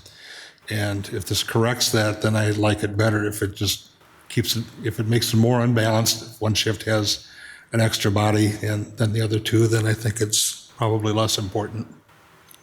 Yeah, so that will bring that answer back to you. I actually think my recommendation to add the one of the 2 created back to the imbalance. I think we had balanced it last year when the council approved 7 new firefighters. But we'll look at that. So if this position was added, and the balance you're referring to is there's 3 shifts. And so does each shift have the same number of firefighters assigned? And so we'll get you that information. And I guess the other thing is, we had almost a crisis in mandatory overtime through the COVID years. Is that better now? Are these guys getting a chance to go home once in a while? Yeah, so that's kind of a multifaceted question. So adding the 7 firefighters, part of that intent, remember, was to be able to staff the 3rd ambulance full-time, but in addition to add firefighters to each shift to reduce the overtime. But I do think with some of the training, additional training that we're doing, that some of that was offset. But we can also bring back you the overtime numbers for this year. It's a little challenging to answer that because we have 11 firefighters in training, so they're not saving anybody a minute of overtime. Exactly. And they won't for about probably 6 months. So a better test would be next fiscal year, did it save overtime? It wouldn't be a very good picture this year to paint. Well, if it's whatever it is right now, I think it's a more than reasonable assumption to say it'll be much better when you've got 11 working. Right. And the other thing to remember is I had approved that 4 of those, and I think 11 is the correct number, 4 of those 11 that are in training right now are not actually authorized in the budget. And it was the fire chief's request that since she was going to put so many people through training and she had an expectation of some retirements coming up, instead of just taking the authorized strength of the department and hiring that number, could she hire 4 additional people that were not authorized with the assumption that by the time we got into next fiscal year, we would be at our authorized strength as opposed to constantly being behind. And so I really think FY24 is going to be a very good year for the fire department as far as staffing levels and overtime. But that doesn't mean there's not a lot of staffing issues, otherwise she wouldn't ask for the position. All right, before any further discussion on this, I think it'd be important for us to say whether or not we want to further discuss it when it comes on Thursday. So I think we should ask ourselves that question first, and then if we have anything else that we want staff to bring to us, we should ask that. So let's just, informal show of hands, I mean, who wants to hold this for separate discussion? So I see 1, 2, 3, 4, 5, 6 of us want to do that. So we will ask that staff bring that back to us tomorrow if you can, Thursday for sure, for some separate discussion on that. Any other details that we would like to know? Moving that forward. Mr. Mayor, Yeah, Mr. Resnick. Are you going to ask the chief to come tomorrow? Or are we going to? So I can tell you, I'm going to ask the chief to come, but not to present. I don't really think she needs to stand up here and debate whether she should get that position or not, but I think she should be available to answer people's questions. Then are we also going to ask the department who's going to be? Marie Ware, yes, I'm going to invite Marie Ware also to be here so you can ask her questions. Great, thank you. And what time do you want them here? 'Cause, I mean, that's seriously, they were asking them for another night's of work, and here we are. It could be 10 o'clock tomorrow. I don't know that they would want to be here at 6:30. Anyway, so those are some of the challenges. They are. No, this is definitely something we need to work out. I mean, I totally agree with that. We need to go for, when we talk about governance, figure this out. But I also think that we need to recognize that as a city council, we have the opportunity and the responsibility to make suggestions to adjust the budget if we feel that need exists. So we have to find a way to do it in some way, shape, or form. Your point's a good one. Would we rather, if we have this opportunity, to gather more information tomorrow on this, do it at the beginning of the meeting for somebody who's already been here? I think that's a fair point. Or perhaps they will all be here Thursday, and we can have preliminary discussions tomorrow. And then if their input is necessary, maybe we can carry it on over to Thursday. And again, they're planning to be here. That's just an idea for them. They're obviously, no one wants to keep them here too long, every night. So on that point then, are we okay just having this discussion on Thursday? Sure. Because I am. I mean, rather than asking them to come an extra night, I think that makes sense. Right. Okay, I'm seeing head shaking that we're comfortable having this discussion on Thursday. So we can wait until then, and then that way, we'll be able to do that. Okay. All right, Ms. Farber, you had another. So as my role representing IT and some of the tech world here, there is the discussion that we had on the first night when the Public Information Office presented their budget. And of course, we talked about Nikki and the GIS.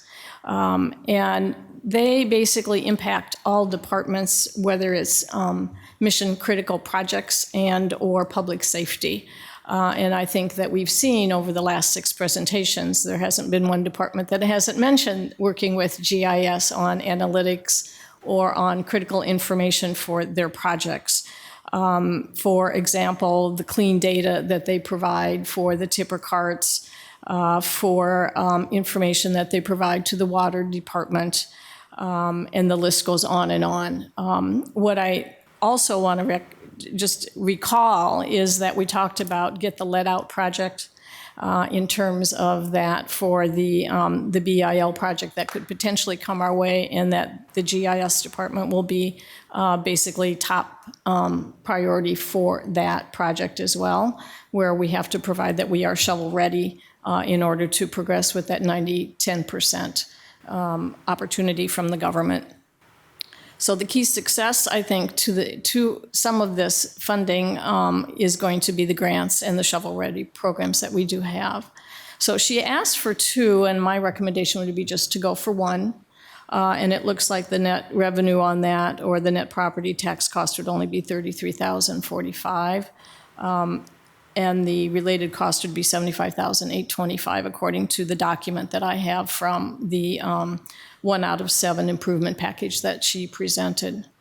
Now, the information I would like to see, and again, this is for maps, data analytics, and all of the IT information that's presented to all the various departments as they work on projects and as we try to work on our grants and our shovel-ready areas.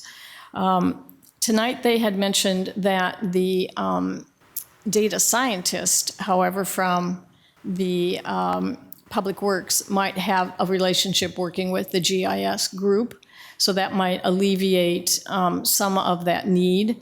But she had requested 2, and I would request 1. And I know it will take time to get this kind of an expertise to the department. And so I remember last year, or was the year before that, when we hired an additional inspector, that Mike came up with a creative hire, if you will, time frame where instead of making it for a full year, the person could be hired at a later part of the year. So that was mentioned as well. So I just bring that to our attention. Maybe perhaps we could hear from Jenny as to if we took the funding for this right from the excess funding that we had put into the budget, the reserve of the 225, what that implication would be. And I think you had mentioned that it would just be 1 little digit after the 99.9, something or other. So it might be interesting to hear if we added 75,000 to the budget, what that implication would be, and or to use some of the other floating funds that were discussed tonight as well. But I think it's important. I think that there's only a staff of 2 to take care of all of the city projects and to support every one of the departments. And I align it pretty much to what the IT department does, what Chris does in supporting the ERP systems and supporting all the data infrastructure for the whole community here, and then they do that for the city. And I think that the GIS has a similar function, if you will. And it's just, I just feel that the staff is so overwhelmed and overstressed that 1 additional person would be beneficial to that team. So for clarity's sake, you're referring to package 1 of 7. 1 of 7 for the Public Information Office for the GIS. And you haven't identified any replacement costs. You're suggesting that since we, as a council, voted for increasing the rate, that we would be able to have. Except Mike did mention that there was an extra $15,000 that could be potentially used, not maybe 2 or 3 budget sessions before, and this is for a GIS applications specialist. Okay, so it's a full-time G level 30 position for all of the data analytics and the map cleaning and just the expansion of the capabilities of that team. Okay. Okay. Discussion on that particular request before we vote on it.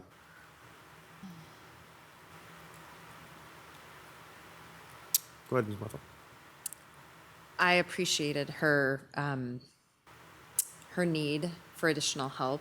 I am very happy that we are supporting the data scientist.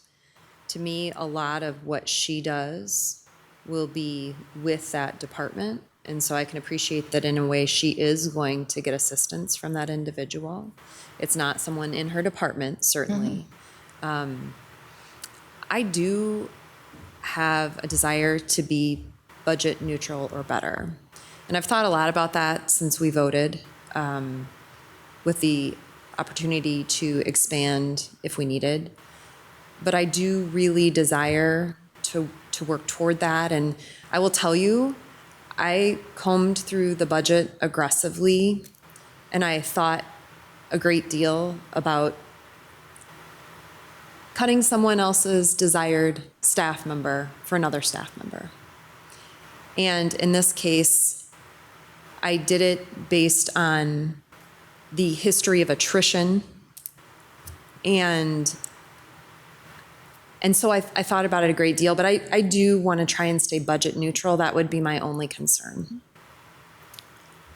But maybe there's alternative ways of making it non-budget neutral in that respect. I mean, again, I'd have to hear more from Jenny and Mike about that. But I mean, if it only took a small amount of that 225,000, even it's, you know, whatever that amount may be, if it's 60,000 or 50,000, that 9.9 that we're offering for the budget for the tax would increase so small to the homeowner that it would not be that significant. And at some point, we are going to have to think about expanding our taxes. And I just think that the timing on this is rather interesting due to the fact that we have so many BIL projects in process, and that she's really the key to a lot of the information that's being provided, and that it's important that we are shovel-ready, but it's also important that we are ready with the grant applications and the details of the information behind it. And again, they covered the entire city on all of the various departments. So I'm just seeing a stressed group, which is a linchpin, if you will, to helping us do what we need to do. And it would be less expensive to potentially hire someone than to continue to pay some of the consulting fees that they do. And I think we had that conversation with Nikki as to maybe that's where the funding gets changed. And I would need expertise to give us guidance on that from the department itself and from Jenny. Let's get around the horn a little bit here more to see what we got. Mr. Sprank, go ahead. Yeah, I mean, the person who's been in a situation like that, where all of a sudden you're the only one running the show, so to speak, it's not easy. It is beyond frustrating. I mean, yeah, I do want to. I agree with Ms. Wethel's idea about being budget neutral, but I can also see that we do need to definitely look at this position at some point. I also look at, well, if we lose a valued member, how hurt will we be on city staff? Or how hurt will everybody be if we lose this person just because we can't get that department help? Not that they're leaving or anything, but circumstances can happen, and it's a very interesting job market right now. So I don't know. I would definitely like to see what other options are available to try to help that position. But I really like the idea of finding out in another year from now, okay, we've paid this much in consulting fees, maybe it's not worth it. And then it definitely, because we just, yesterday, didn't we approve another 30,000 for another consultant? Okay, maybe we should not pay so much in consulting fees if we have all the information right there somewhere. So that's all.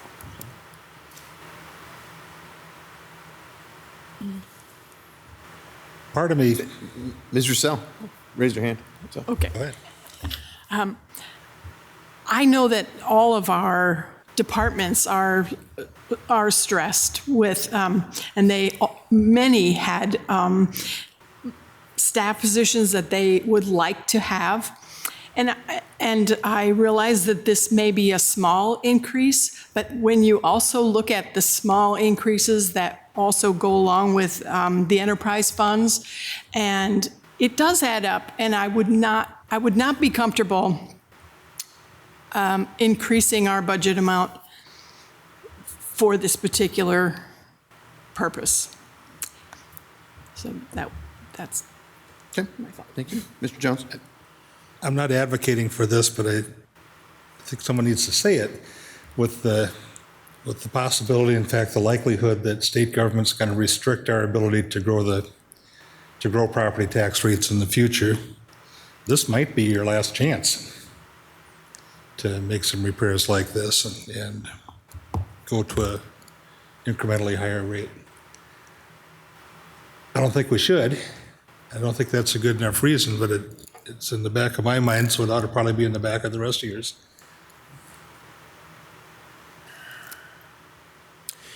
Yeah, there's a whole lot to unpack in this conversation, which is great. But a few different things. First of all, we're not talking budget neutral. I want to make that really clear. Like, we're talking about increasing the rate, either at the rate that the city manager brought us or the rate that this council voted on. It's going to be an increase no matter what, if we keep going the direction that we're going right now. So we need to be realistic about that and recognize that that is going to happen, and if we move forward in this way. And yes, we are also talking about increasing rates, which impact people at lower incomes even more. So I stick to what my position was earlier on this, the idea of using this added funds that we've already discussed. I just can't support it. Even if it is minuscule in some ways, it is still an increase. As far as the variables that could change at the state level, absolutely. And I mean, there are so many levers being suggested that we pull at the state level right now that I have no idea how that could change. And I don't think that's a good reason to think that this is our last chance to do that. I think that we have to make decisions based on what we're working with right now, continue to advocate for our needs at the state and federal level, and try to make it so we don't have a situation where we don't have the opportunity to have our own local control of property taxation in the way that we need it as a community. So I wouldn't be able to support this without any offsets and other funding. And I am intrigued by what we heard tonight with the data scientist and this idea. I think it's something that we'd be able to. Yeah, I am too, and I had not even thought about that until tonight as well. So I think, maybe there is just opportunity in the flexibility.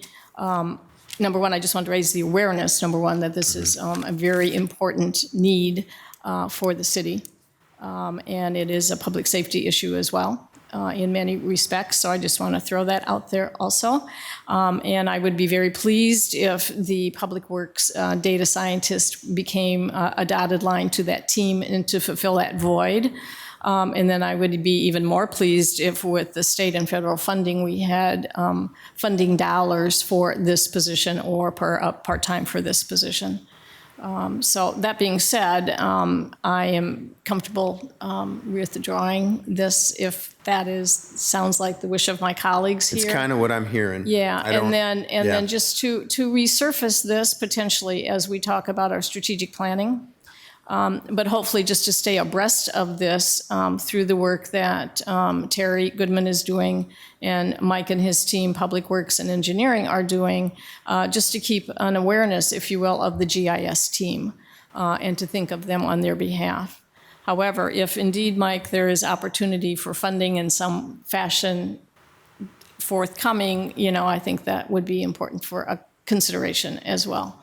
But I had come here tonight not realizing that there was an opportunity with Public Works, and I'm just really pleased to hear that because it kind of the analytics side takes care of some of that. So thank you for listening and for sharing your thoughts. It's greatly appreciated, and I totally get the understanding of not wanting to burden taxpayers But I also am of the mind that a reserve fund is important to have at some points in time if there is a need.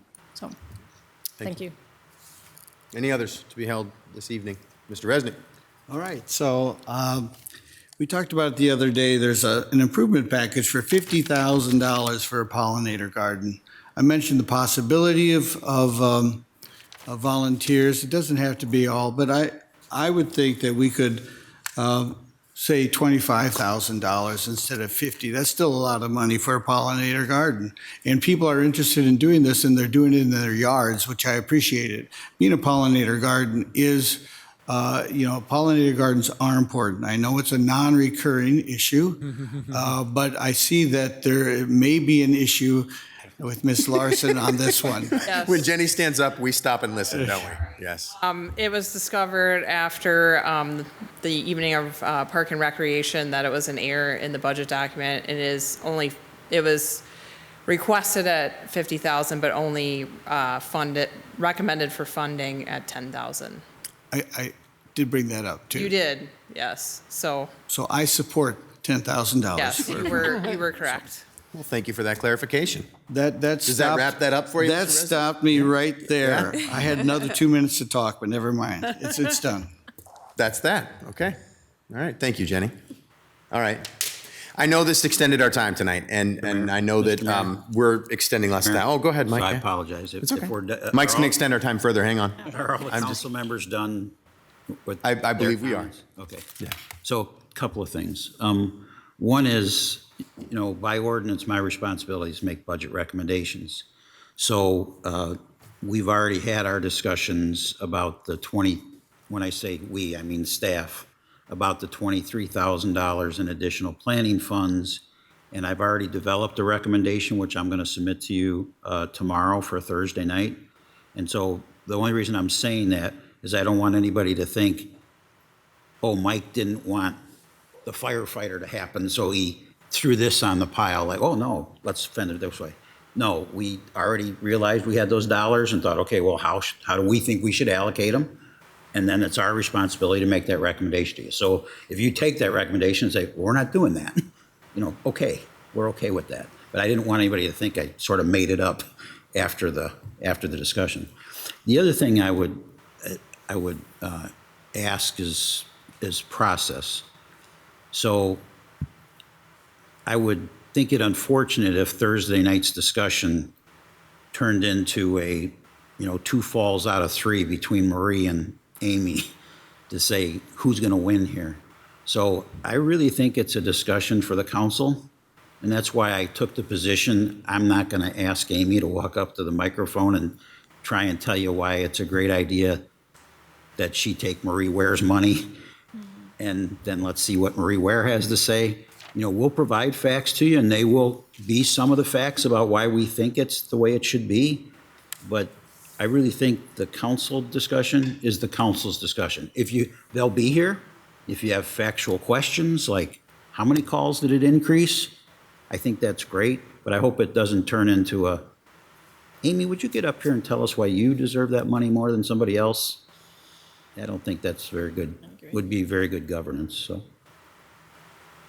Thank you for that feedback. I think that's important. I appreciate that. Thank you for drawing that to our attention as a process issue, because I can see clearly that could be a problem. And I don't, it was unsettling to put it out there into the universe tonight, I'll be honest. And I did it because I felt the need to do it. But I appreciate that we don't want it to be a staffing issue upon staff. I think it is our responsibility, so thank you. Anything else, Mike? No, thank you. All right. Well, thank you, everybody. I think this is an important discussion. I'm glad we had it. So see you all tomorrow. We are adjourned.